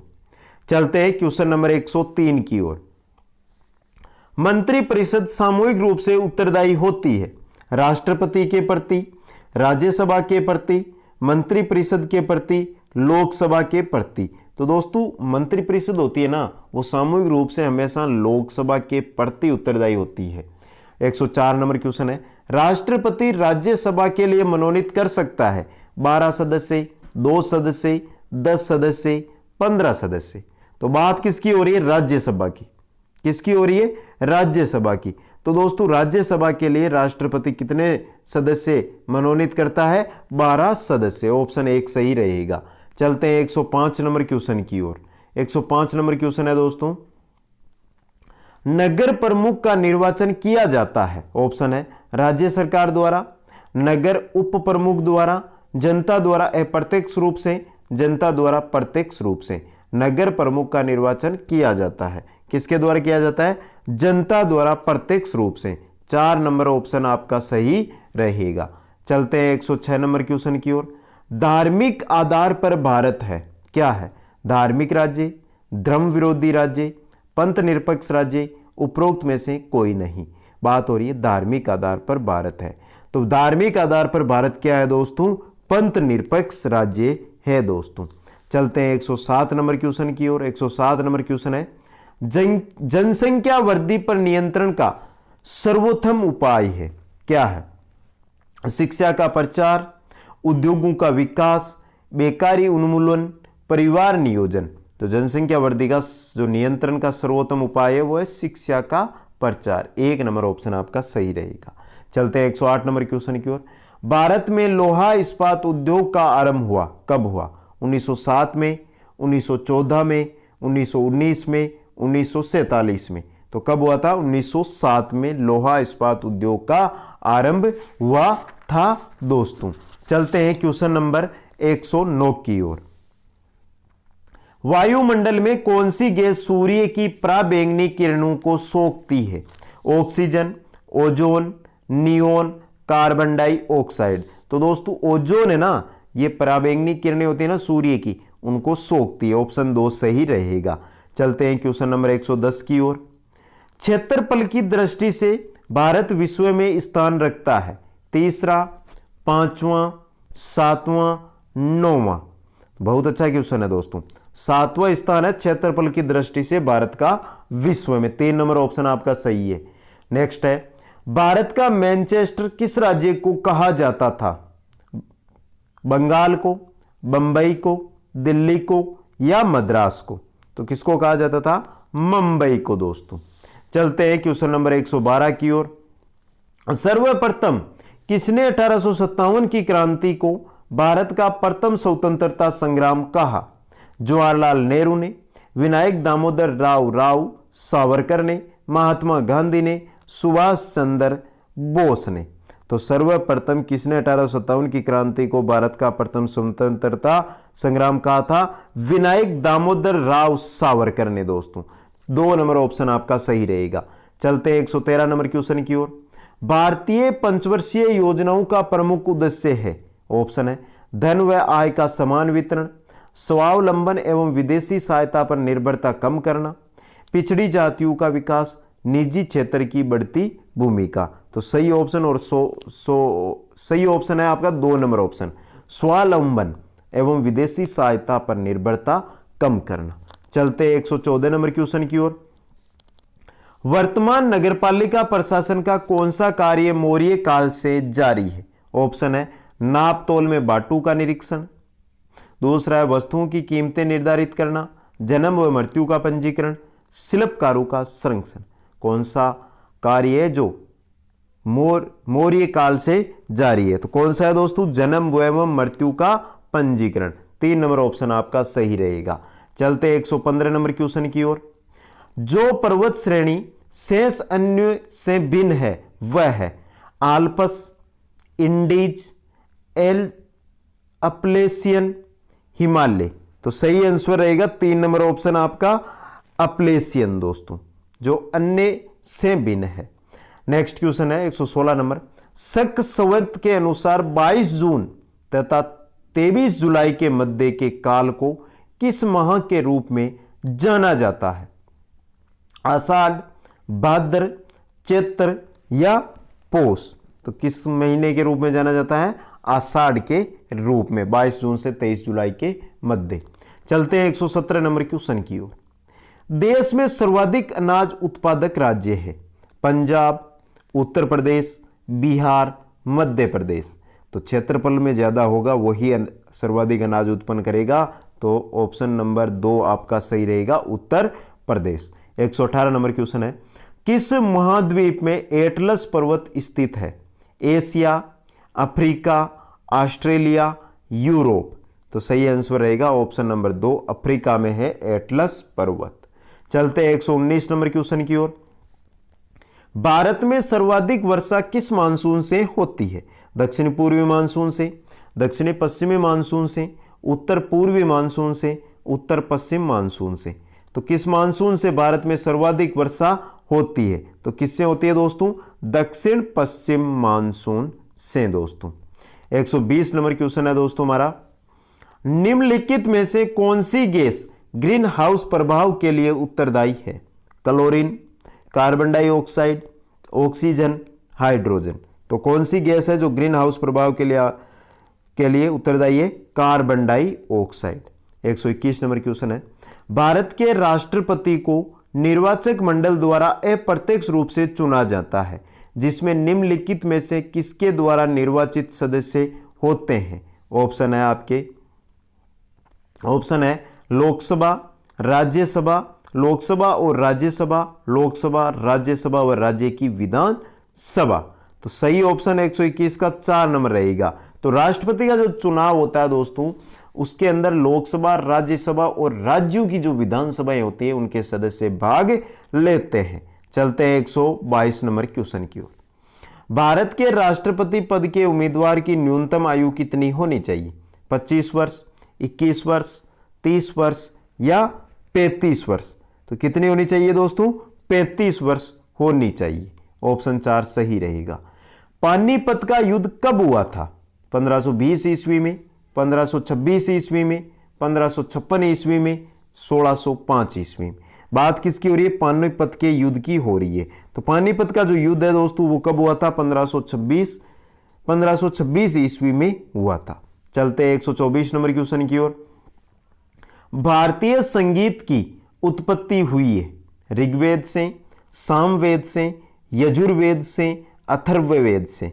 भारतीय संगीत है, इसकी उत्पत्ति दोस्तों किससे हुई है? सामवेद से हुई है दोस्तों। 2 नंबर ऑप्शन आपका सही है। गुप्त वंश का अंतिम प्रतापी शासक था कुमारगुप्त, बुद्धगुप्त, स्कंदगुप्त, चंद्रगुप्त द्वितीय। तो गुप्त वंश की बात हो रही है, तो गुप्त वंश का जो अंतिम प्रतापी शासक था वो था स्कंदगुप्त दोस्तों। 3 नंबर आपका ऑप्शन सही रहेगा। चलते हैं 126 नंबर क्वेश्चन की ओर। स्मृतियों में हिंदू विवाह के कितने प्रकार मिलते हैं? ऑप्शन है 1 दर्जन, 8, 4, 2। बहुत अच्छा। हिंदू विवाह कितने प्रकार मिलते हैं? 8 प्रकार मिलते हैं। 2 नंबर का ऑप्शन आपका सही रहेगा। नेक्स्ट है, इंदिरा गांधी नहर का अंतिम गंतव्य स्थान कौन सा है? ऑप्शन है गडरा रोड, आबू रोड, जैसलमेर, जोधपुर शहर। तो इंदिरा गांधी नहर का जो अंतिम गंतव्य स्थान है दोस्तों वो है गडरा रोड। ऑप्शन नंबर 1 आपका सही रहेगा। चलते हैं 128 नंबर क्वेश्चन की ओर। ऊर्जा के परंपरागत स्रोतों में निम्नलिखित में से कौन सा युग्म सही है दोस्तों? कौन सा युग्म है जो सही है? ऑप्शन है आपका, पहला ऑप्शन है कोयला, खनिज तेल, सौर ऊर्जा, अणुशक्ति। परंपरागत स्रोतों में कौन सा युग्म है जो सही है दोस्तों? ध्यान देना है। दूसरा है कोयला, जल विद्युत, अणुशक्ति, बायोगैस। तीसरा है खनिज तेल, कोयला, जल विद्युत, अणुशक्ति। और चौथा है खनिज तेल, प्राकृतिक गैस, बायोगैस, अणुशक्ति। तो परंपरागत स्रोत कौन सा है दोस्तों? तो कौन सा रहेगा आपका? ऑप्शन 3 नंबर, खनिज तेल, कोयला, जल विद्युत, अणुशक्ति दोस्तों। चलते हैं 129 नंबर क्वेश्चन की ओर। अपारंपरिक ऊर्जा स्रोत है, ऑप्शन है पवन ऊर्जा, सौर ऊर्जा, भूतापीय ऊर्जा। दूसरा है पेट्रोलियम, कोयला, सौर ऊर्जा। तीसरा है पेट्रोलियम, कोयला, भूतापीय ऊर्जा। और चौथा है पवन ऊर्जा, पेट्रोलिय और सौर ऊर्जा। तो 129 का सही आंसर रहेगा आपका 1 नंबर ऑप्शन दोस्तों, पवन ऊर्जा, सौर ऊर्जा और भूतापीय ऊर्जा। चलते हैं 130 नंबर क्वेश्चन की ओर। आहुआ के ठाकुर कुशाल सिंह ने 1857 की क्रांति के दौरान किस अंग्रेज अफसर का सिर काटकर किले के दरवाजे पर टांक दिया था? ऑप्शन है मैकमेसन का, मेजर बर्टन का, लॉर्ड कर्जन का, विलियम बेटिंग का। तो सही आंसर रहेगा आपका ऑप्शन नंबर 1 मैकमेसन का दोस्तों। चलते हैं क्वेश्चन नंबर 131 की ओर। राजस्थान में पोमचा कहते हैं किसको? महिलाओं की ओढ़नी विशेष को, पुरुषों के सापे को, महिलाओं की उन्नी सोल को, आदिवासी महिलाओं के वस्त्र विशेष को पोमचा कहते हैं। तो पोमचा किसे कहते हैं? महिलाओं की ओढ़नी विशेष को। 1 नंबर क्वेश्चन, 1 नंबर ऑप्शन आपका सही रहेगा। नेक्स्ट क्वेश्चन है 132 नंबर दोस्तों। राजस्थान में जूनागढ़ किला कहां पर स्थित है? अलवर में, बूंदी में, अजमेर में, बीकानेर में। जूनागढ़, तो जूनागढ़ है दोस्तों बीकानेर में। 4 नंबर ऑप्शन सही है। इंदिरा गांधी नहर का उद्गम स्थान है हिमाचल, अरावली, भाखड़ा बांध, हरीके बैराज बांध। तो दोस्तों इंदिरा गांधी नहर कहाँ से उद्गम होती है, कहाँ से निकलती है? हरीके बैराज बांध से। चलते हैं 134 नंबर क्वेश्चन की ओर।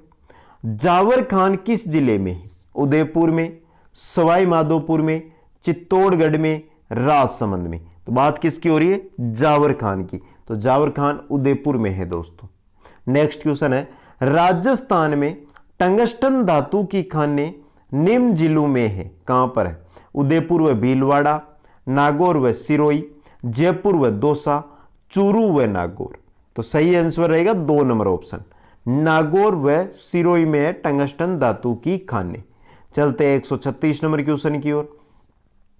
जिन खनिजों के उत्पादन में राजस्थान का देश में प्रथम स्थान है वे खनिज है। ऑप्शन है पहला जिप्सम, रॉक फास्फेट एवं टंगस्टन। दूसरा है गीया पत्थर, चूने का पत्थर एवं संगमरमर। तीसरा है अब्रक, सीसा व जस्ता एवं मैग्नीज। चौथा है तांबा, अब्रक एवं ग्रेनाइट। तो प्रथम स्थान भारत में राजस्थान का किन खनिजों में है? तो सही आंसर रहेगा आपका 1 number option, gypsum, rock phosphate एवं टंगस्टन में। चलते हैं 137 की ओर। वेदों की ओर लौटो नारा किसने दिया? स्वामी विवेकानंद ने, स्वामी सहजानंद ने, स्वामी दयानंद ने, केशव चंद्र सेन ने। वेदों की ओर लौटो ये नारा दिया था स्वामी दयानंद ने दोस्तों। 138 नंबर क्वेश्चन है, भारतीय राष्ट्रीय कांग्रेस के संस्थापक थे। ऑप्शन है दादा भाई नौरोजी, सुरेंद्रनाथ बनर्जी, ए ओ ह्यूम। चौथा ऑप्शन है उमेश चंद्र बनर्जी। तो सही आंसर रहेगा 138 का 3 नंबर, ए ओ ह्यूम। 3 नंबर ऑप्शन आपका सही रहेगा। चलते 139 नंबर क्वेश्चन की ओर।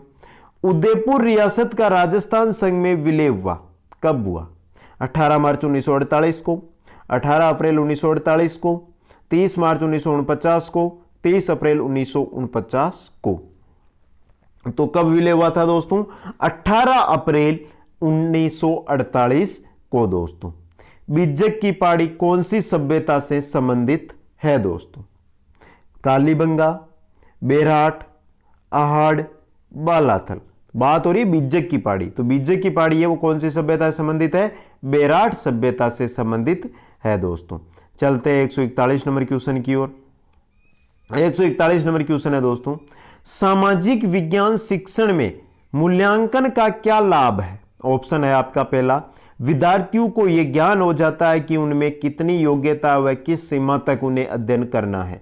दूसरा है भाव प्रकाशन व आत्म प्रकाशन के पर्याप्त अवसर मिलते हैं। तीसरा है विद्यार्थी मूल्यांकन के परिणामों को ज्ञात कर और अधिक परिश्रम करने की ओर अभिमुख होता है। और चौथा है उपरोक्त सभी। तो सही आंसर जो आपका रहेगा क्वेश्चन नंबर 141 का वो रहेगा 4 नंबर ऑप्शन, उपरोक्त सभी। तीनों के तीनों ऑप्शन है जो आपके यहां पर सही है दोस्तों। चलते हैं 142 नंबर क्वेश्चन की ओर। 142 नंबर क्वेश्चन है दोस्तों, सामाजिक अध्ययन में मूल्यांकन की निम्नलिखित में से कौन सी विशेषता नहीं है? मूल्यांकन एक सतत जारी प्रक्रिया है, यह शिक्षा प्रणाली का एक अभिन्न अंग है, मूल्यांकन शिक्षा के उद्देश्यों से घनिष्ठ रूप से संबंधित है, उपरोक्त में से कोई नहीं। तो चौथा ऑप्शन भी यहां पर क्या रहेगा? आपके सही रहेगा। चलते हैं क्वेश्चन नंबर 143 की ओर। 143 नंबर क्वेश्चन है, सामाजिक विज्ञान शिक्षण में व्याख्यान विधि एक मुख्य समस्या है, इसका प्रमुख कारण क्या है? यह सभी शिक्षकों के लिए उपयुक्त है, यह एक अनिवार्य बुराई है जिसे हटाया नहीं जा सकता, एक कमजोर शिक्षक इस विधि के माध्यम से स्वयं को बेहतर प्रदर्शित कर सकता है, इसके द्वारा पाठ्य वस्तु की संपूर्ण जानकारी नहीं मिलती। तो यहां पर आपका 2 नंबर ऑप्शन सही है दोस्तों, यह एक अनिवार्य बुराई है जिसे हटाया नहीं जा सकता है। चलते हैं 144 नंबर क्वेश्चन की ओर। 144 नंबर क्वेश्चन है, आप कक्षा 7 में सामाजिक विज्ञान पढ़ा रहे हैं, शिक्षण संबंधी समस्याओं को दूर करने के लिए आप जिस शिक्षण विधि को चुनेंगे उसमें निम्न में से क्या गुण ढूंढेंगे? पहला ऑप्शन है उस विधि में छात्रों पर आधारित क्रियाएं अधिक हो। दूसरा ऑप्शन है यह वह विधि बहुत सरल हो। तीसरा है उस विधि में कार्य रुक रुक कर पूरा हो। चौथा है वह विधि बहुत कठिन हो। तो दोस्तों यहां पर पहला ऑप्शन आपका सही रहेगा, उस विधि में छात्रों पर आधारित क्रियाएं अधिक हो। चलते हैं 145 नंबर क्वेश्चन की ओर। 145 नंबर क्वेश्चन है, अन्वेषक के दौरान छात्र कार्य करता है। ऑप्शन है पूर्ण स्वतंत्र होकर, शिक्षक के निर्देशानुसार, प्राचार्य के निर्देशानुसार, अभिभावकों के निर्देशानुसार। तो अन्वेषक के दौरान जो छात्र है वो पूर्ण स्वतंत्र होकर कार्य करता है दोस्तों। सही आंसर रहेगा आपका ऑप्शन नंबर 1 और यहां पर आपका ऑप्शन भी दिया हुआ है दोस्तों। चलते हैं 146 नंबर क्वेश्चन की ओर दोस्तों। 146 नंबर क्वेश्चन है, अन्वेषक करते समय छात्र अपनी समस्या का समाधान कैसे करता है? शिक्षक से पूछकर, प्राचार्य से पूछकर, चपरासी से पूछकर, पुस्तकालय में जाकर। तो कहां करता है? पुस्तकालय में जाकर दोस्तों। चलते हैं 147 नंबर की ओर।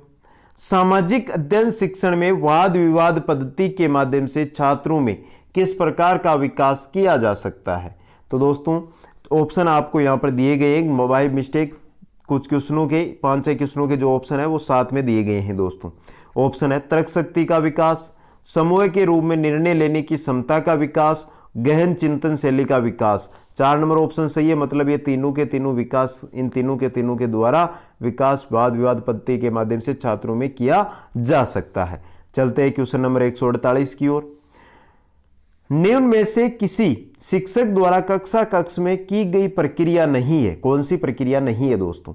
ऑप्शन है पाठ्य वस्तु को सुव्यवस्थित रूप से विस्तारित करना, पढ़ाते समय छात्रों से बार बार प्रश्न पूछना, छात्रों को सामाजिक अध्ययन से जुड़ी समस्याओं को समझाने के लिए क्षेत्र भ्रमण करवाना। बहुत अच्छा, 3 नंबर ऑप्शन ही आपका यहां पर सही रहेगा दोस्तों। चलते हैं 149 नंबर क्वेश्चन की ओर। कक्षा प्रथम तथा द्वितीय में सामाजिक अध्ययन को निम्न नाम दिया गया है। सामाजिक अध्ययन, पर्यावरण अध्ययन, सामाजिक ज्ञान, उपरोक्त में से कोई नहीं। तो आपने पढ़ा होगा क्या नाम दिया गया है? पर्यावरण अध्ययन दोस्तों। चलते 150 नंबर क्वेश्चन की ओर।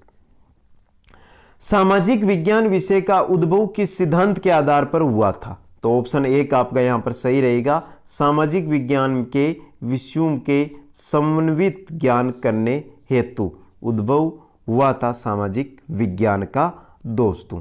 तो ये थे हमारे 150 जो सामाजिक विज्ञान से। अब आगे देखेंगे हम गणित और विज्ञान के 30 क्वेश्चन। तो चलते हैं दोस्तों विज्ञान के क्वेश्चन, गणित के क्वेश्चनों की ओर।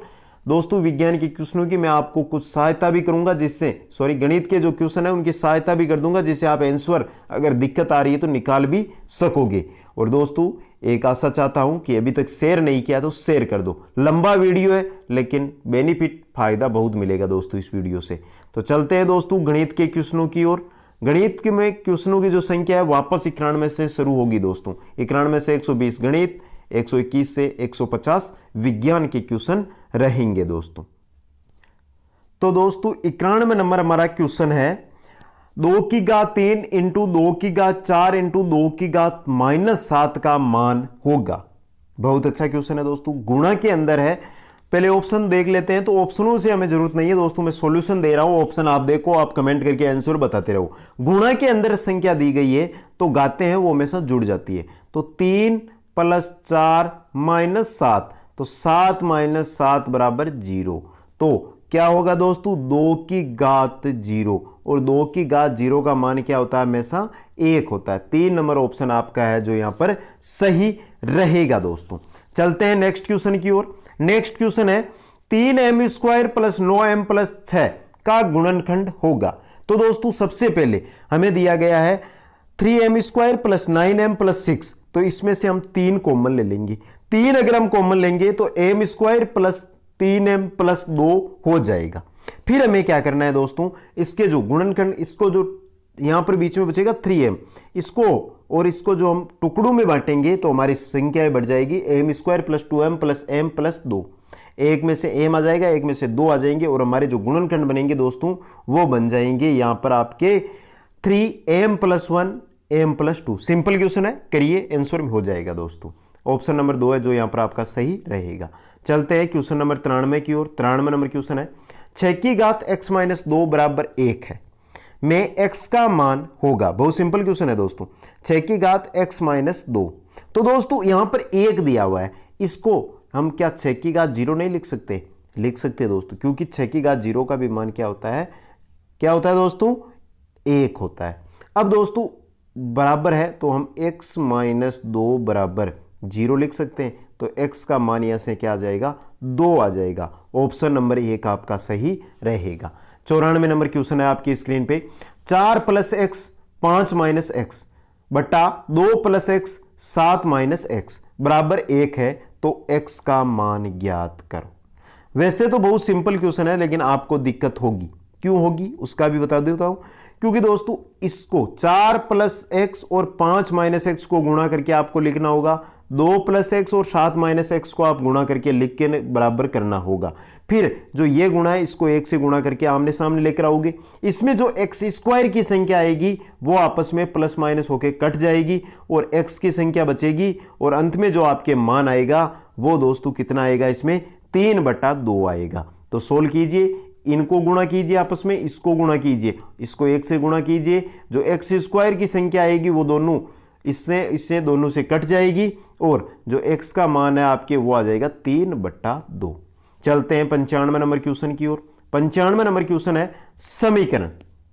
समीकरण दिया है दोस्तों आपको, समीकरण दिया है √2x माइनस √3y बराबर 0, और दूसरा है √5x माइनस √2y का बराबर 0 में y का मान होगा। बहुत अच्छा क्वेश्चन है दोस्तों। तो दोस्तों समीकरण दिया है आपको, तो पहला जो समीकरण है दोस्तों, इसको अगर आप दोनों तरफ √5 से गुणा कर लोगे और दूसरा समीकरण है उसको √2 से गुणा कर लोगे, तो ये समीकरण है, इसके अंदर x है ये कट जाएगा दोस्तों। इसको किससे करना है आपको देख लो, आप सोल्व कर लेना, मैं बता देता हूं। इसको तो √5 से और बराबर 0 को भी √5 से करोगे तो 0 आ जाएगा, और इसको किससे करना है, √2 से गुणा करना है, और 0 को भी √2 से तो 0 आ जाएगा। फिर क्या होगा, करोगे तो यहां पर √10x हो जाएगा, और यहां पर भी 5 से गुणा करोगे तो √5 का 10x हो जाएगा। तो ये आपस में क्या हो जाएगा, कट जाएगा दोस्तों। ये आपस में कट जाएगा तो बचेगा आपका √y का मान बचेगा, और y बराबर 0 दिया हुआ है तो y का मान हमेशा क्या आएगा, यहां पर 0 ही आएगा। 1 नंबर ऑप्शन है जो आपके यहां पर सही रहेगा। चलते हैं क्वेश्चन नंबर 96 की ओर। 96 नंबर क्वेश्चन आपकी स्क्रीन पे है दोस्तों। 20 वर्ष में कितने प्रतिशत वार्षिक ब्याज की दर से कोई धन अपने से दुगुना हो जाता है। पूछिए क्या है, वार्षिक ब्याज की दर पूछिए, 20 वर्ष में वो दुगुना हो रहा है दोस्तों। तो इसका सूत्र बता देता हूं दोस्तों। सूत्र है n-1 इंटू 100 बटा t, यानी समय। n जो धन है वो दुगुना हो रहा है तो 2 माइनस 1, दुगुना तिगुना, दुगुना की बात है, दुगुना इंटू 100 बटा t, समय कितना दिया है हमें 20। तो 2 में से 1 गया तो 1 बचा यहां पर, इसको तो कोई मतलब नहीं है। 20 से ये 5 बार घटा तो मान कितना आएगा, 5% दोस्तों, 5% दर से। चलते हैं 97 नंबर क्वेश्चन की ओर। वह धनराशि ज्ञात कीजिए जो 8% वार्षिक ब्याज की दर से 6 मास में रुपए 26,010 हो जाएगी, जबकि ब्याज त्रैमासिक रूप से समायोजित है। दर में क्या दिए दोस्तों, 8%। अब त्रैमासिक है और 8% दिए, त्रैमासिक है तो दर क्या हो जाएगी हमारी, 2% हो जाएगी। अब दोस्तों बात करते हैं 6 माह में, तो दोस्तों 6 माह को हम 4 से गुणा करेंगे, 24 महीने हो जाएंगे। समय हो जाएगा हमारा 2 वर्ष। कितना हो जाएगा, 2 वर्ष। समय 2 तिमाही बोल दो या 2 वर्ष लिख दो। सूत्र रहेगा दोस्तों, इससे आप सोल्व करना, आपके आंसर आएंगे 25,000। पहले बता देता हूं, और सूत्र मैं आपको यहां पे बता देता हूं दोस्तों। सूत्र लिख लो, A/P बराबर 1 प्लस R/100 इंटू टी। यह सूत्र लिख लो, इससे आपके आंसर आ जाएंगे। इसमें मान रख देना दोस्तों, R की जगह 2 रख देना, T की जगह आप क्या रख देना, 2 रख देना। बाकी एक की जगह आपको 26,010 रखने हैं, और P का मान आपके जो आएगा वो आएगा 25,000। तो यहां पर जो आपके आंसर आएगा वो ऑप्शन नंबर 2 सही रहेगा। चलते हैं 98 नंबर क्वेश्चन की ओर। 98 नंबर क्वेश्चन है, यदि किसी वस्तु का विक्रय मूल्य उसके क्रय मूल्य का 8/5 गुणा है तो उस पर लाभ प्रतिशत कितना होगा। बहुत अच्छा क्वेश्चन है दोस्तों।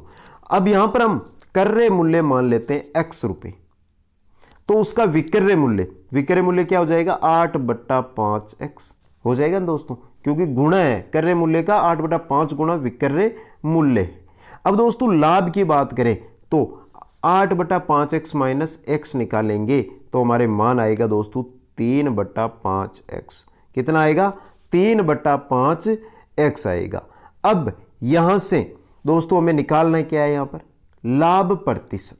लाभ कितना प्रतिशत हुआ? तो लाभ प्रतिशत कैसे निकालेंगे दोस्तों कि हमें मिला 3x/5 इंटू 100 इंटू क्रय मूल्य कितना है? x। तो x से x कट गया, 5 से ये 20 बार, 20 से ये 60, तो 60%। ऑप्शन नंबर 4 है जो आपका सही रहेगा दोस्तों। चलते हैं क्वेश्चन नंबर 99 की ओर। ए की आय बी से 10% अधिक है तो बी की आय ए से कितनी प्रतिशत कम होगी? और ऐसे क्वेश्चन है जो बार बार पूछे भी जाते हैं दोस्तों। प्रतिशत कमी निकालनी है तो आपको करना है क्या है, मैं बता देता हूं दोस्तों। पहले आप देखो कि कमी या वृद्धि है वो क्या हो रही है। तो दोस्तों अगर कमी हो रही है तो यहां पर लिखो जितनी कमी हो रही है वो 10% वृद्धि की है तो यहां पे 10 लिख दो, इसको गुणा कर दो 100 से। अब वृद्धि हुई है तो नीचे 110 लिख दो।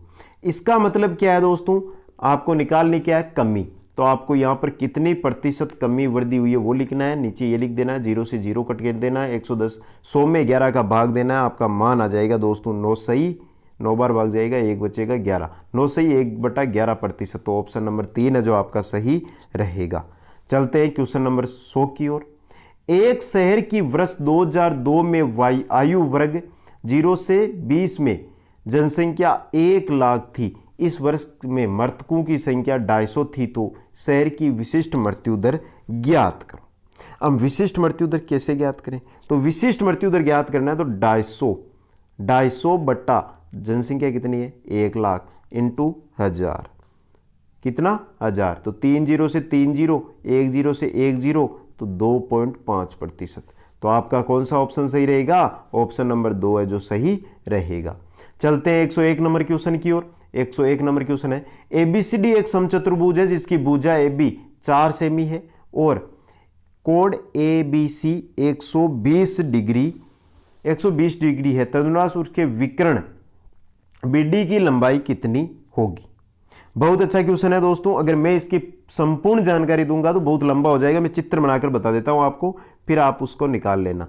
यह आपका समचतुर्भुज हो गया दोस्तों, ये इसके 2 विकर्ण हो गए। अब बताया क्या है कि इसकी एक भुजा AB है जिसकी लंबाई 4 सेमी है, ABCD ये दिया हुआ दोस्तों में। अगर दोस्तों AB हमें 4 दिया हुआ तो ये 4 लिख दी। अब आगे हमें क्या दिया है दोस्तों कि AB 4 सेमी है तथा कोण ABC ये कितना है? दोस्तों 120 है, ये 120 है तो ये भी 60 हो जाएगा, ये भी 60 हो जाएगा दोस्तों। अब आपको त्रिभुज के आधार पर निकालना क्या है दोस्तों, ये देख लेना साथ में। निकालना है आपको यहाँ पर BD की लंबाई, इसकी लंबाई निकालनी है दोस्तों। तो आप आसानी के साथ निकाल सकते हो आराम से। इस क्वेश्चन को सोल्व कीजिए और मैं आंसर बता देता हूँ आपको। तो यहाँ पर 4 सेमी आपका आंसर आएगा दोस्तों।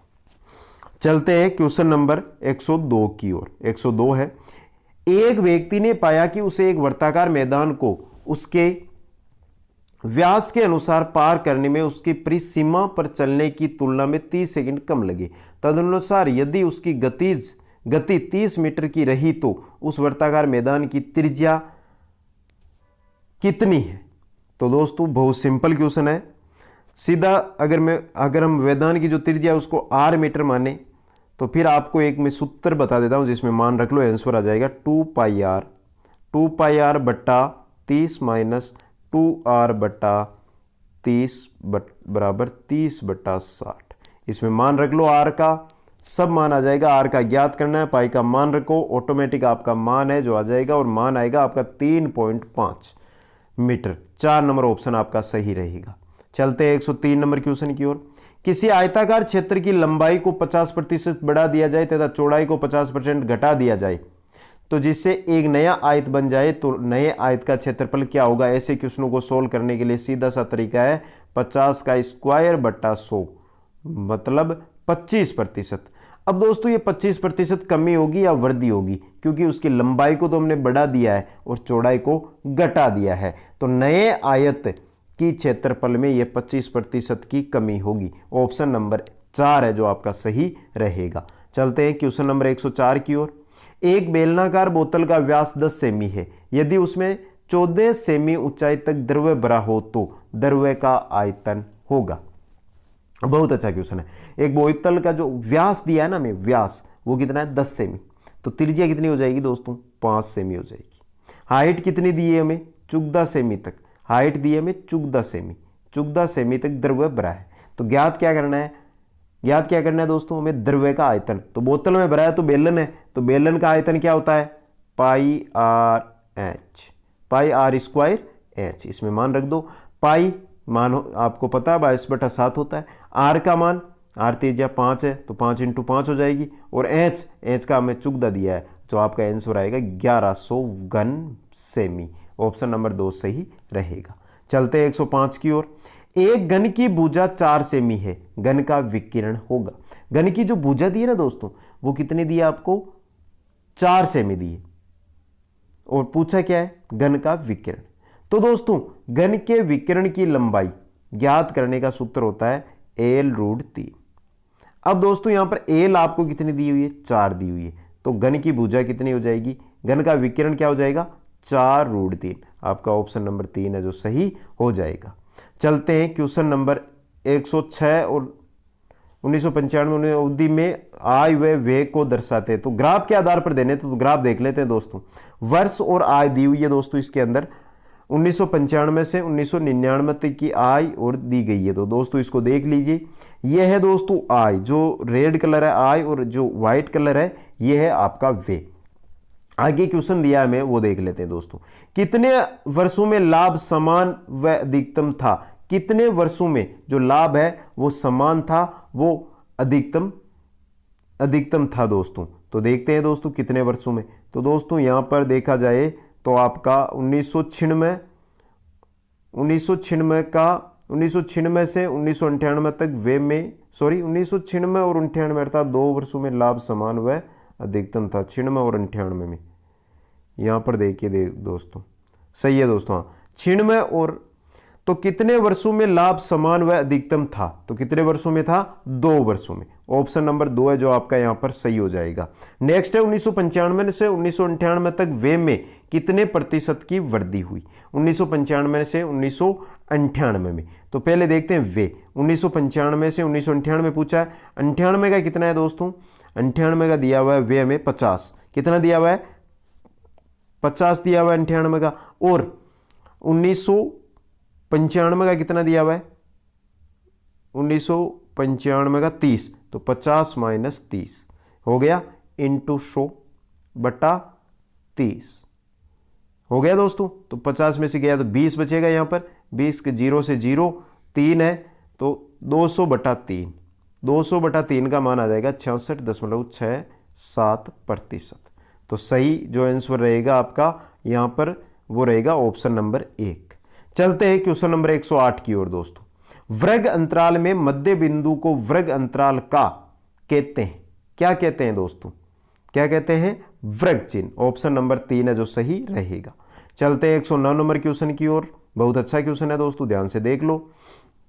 दे दिया है यहां पर दोस्तों, तो यह आकृति किस समीकरण के अनुरूप है दोस्तों। जो आकृति दी है वो किस समीकरण के अनुरूप है दोस्तों। आकृति में रेखा का बिंदु -1 -2 0 0 और 1 2 ये दर्शाया गया है। देखने पर इस आलेख का संगत समीकरण y = 2x होता है दोस्तों, y = 2x। ऑप्शन नंबर आपका रहेगा यहां पर 2 सही दोस्तों, 2 नंबर ऑप्शन। और नेक्स्ट क्वेश्चन है 110 नंबर दोस्तों। नो को किसके द्वारा प्रदर्शित किया जा सकता है। बहुत अच्छा क्वेश्चन है दोस्तों, नो को। तो नो को हम प्रदर्शित कर सकते हैं 3 नंबर ऑप्शन के द्वारा। ये 5 हो गई, ये 4 हो गई, 9 हो गई दोस्तों। आगे देखते हैं दोस्तों अब गणित की शिक्षण विधियां। पहला क्वेश्चन 111 नंबर। गणित सभ्यता तथा संस्कृति का दर्पण है, यह शब्द किसने कहे थे। हर्बर्ट ने, हागबेन ने, मन ने, यंग ने। तो ये शब्द कहे थे दोस्तों हागबेन ने। 2 नंबर ऑप्शन आपका सही रहेगा। नेक्स्ट क्वेश्चन है गणित शिक्षण में कक्षा उपयोगी उद्देश्यों के निर्धारण में कौन से बिंदु को ध्यान में रखना अनिवार्य है? तो कौन से बिंदु को ध्यान में रखना है? ऑप्शन है आपके मनोवैज्ञानिक सिद्धांत, व्यवहारगत परिवर्तन, विद्यार्थियों का स्तर, उपरोक्त सभी। तो यहां पर आपका 4 नंबर ऑप्शन सही रहेगा। चलते हैं 113 नंबर क्वेश्चन की ओर। 113 नंबर क्वेश्चन है, गणितीय खोजों की प्रशंसा निम्न में से किस प्राप्य उद्देश्य के अंतर्गत आती है? अभिवर्त्यात्मक, संलग्नात्मक, अभिरुच्यात्मक, ज्ञानात्मक। तो किसके अंतर्गत आती है दोस्तों? संलग्नात्मक के अंतर्गत। नेक्स्ट क्वेश्चन है, गणित शिक्षण में प्रचलित परीक्षा प्रणाली के दोष है। क्या पूछे? दोष। रटने पर अधिक जोर देना, वस्तुनिष्ठता का अभाव, व्यापक व अविश्वसनीयता, उपरोक्त सभी। तो 4 नंबर ऑप्शन आपका यहां पर सही रहेगा दोस्तों। चलते हैं 115 नंबर क्वेश्चन की ओर। कक्षा में किसी प्रश्न का उत्तर प्रत्येक बालक द्वारा सही दे दिया जाता है तो वह प्रश्न विश्वसनीय नहीं है, वस्तुनिष्ठ नहीं है, वैध नहीं है, विभेदकारी नहीं है। विभेदकारी नहीं है। 4 नंबर ऑप्शन आपका यहां पर सही रहेगा। चलते हैं 116 नंबर क्वेश्चन की ओर। विश्लेषण पद्धति का गुण है समस्या को छोटे छोटे तथ्यों में विभक्त किया जाता है। छोटे छोटे तथ्यों में विभक्त किया जाता है। छोटे छोटे तथ्यों को एकत्रित कर तथ्य की ओर बढ़ते हैं। यह छोटी तथा कम समय लेने वाली विधि है। तो यहां पर आपका 116 में 1 नंबर ऑप्शन सही रहेगा दोस्तों। चलते हैं 117 नंबर क्वेश्चन की ओर। मापन किन्हीं निश्चित स्वीकृति नियमों के अनुसार वस्तुओं को अंक प्रदान करने की प्रक्रिया है। यह कथन है थोर्नडाइक का, स्टीवेंसन का, J.W. राइट स्टोन का, K.P. पांडे का। तो यह कथन किसका है दोस्तों? यह कथन है स्टीवेंसन का दोस्तों। चलते हैं क्वेश्चन नंबर 118 की ओर।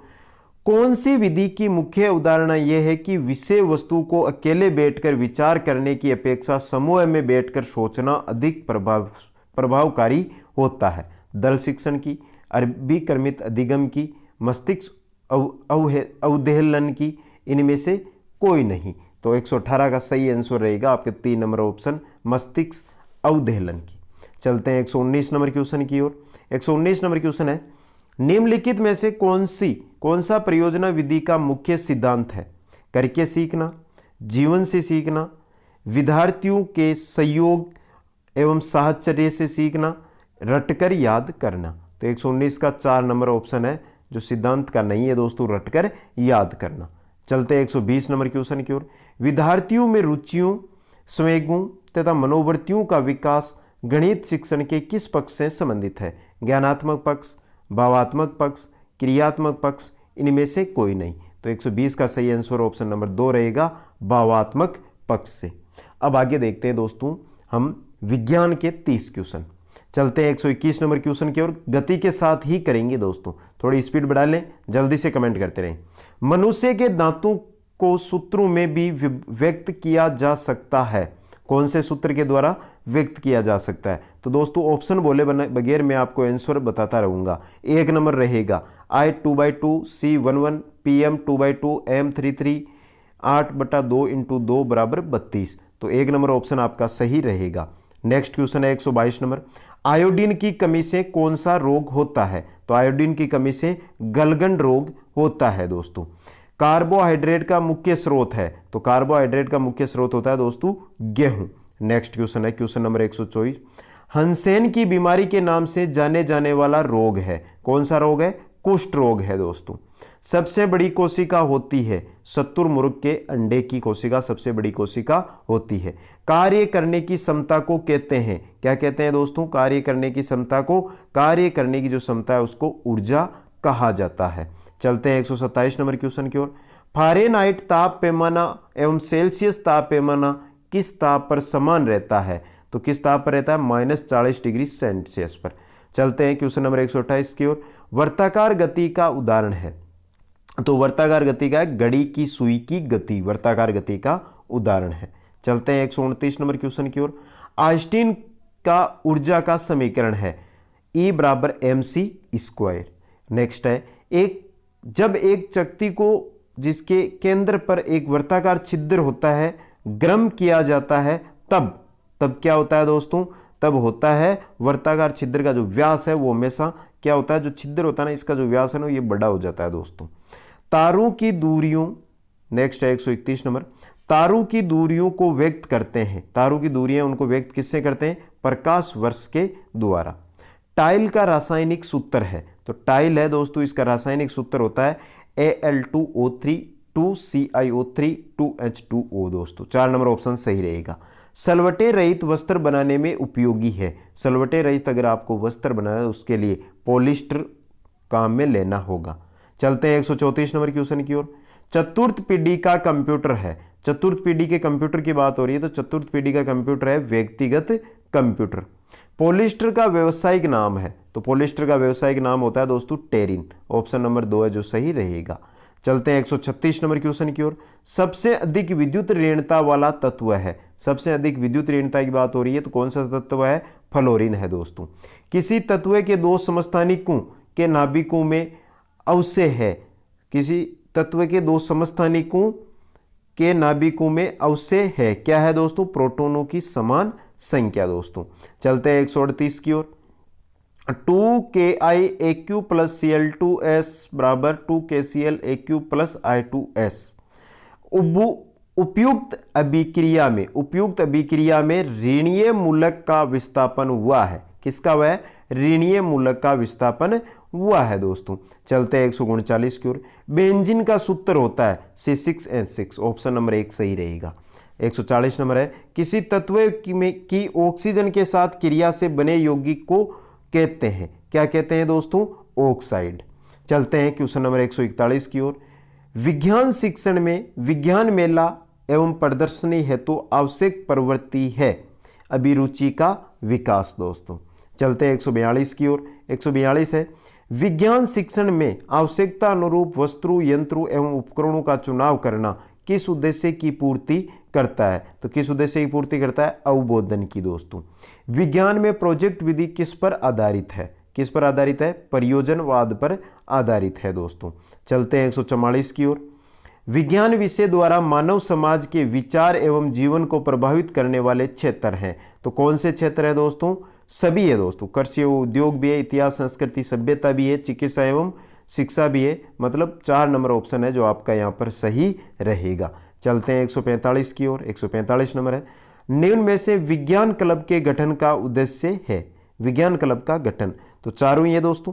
छात्र में रुचि योग्यता का एवं योग्यता का विज्ञान के क्षेत्र में उपयोग करना, छात्रों में वैज्ञानिक दृष्टिकोण को विकसित करना, छात्रों में विज्ञान के आविष्कारों से परिचय करवाकर विज्ञान के सांस्कृतिक मूल्यों से परिचित कराना, उपरोक्त सभी। 4 नंबर ऑप्शन यहाँ पर सही रहेगा।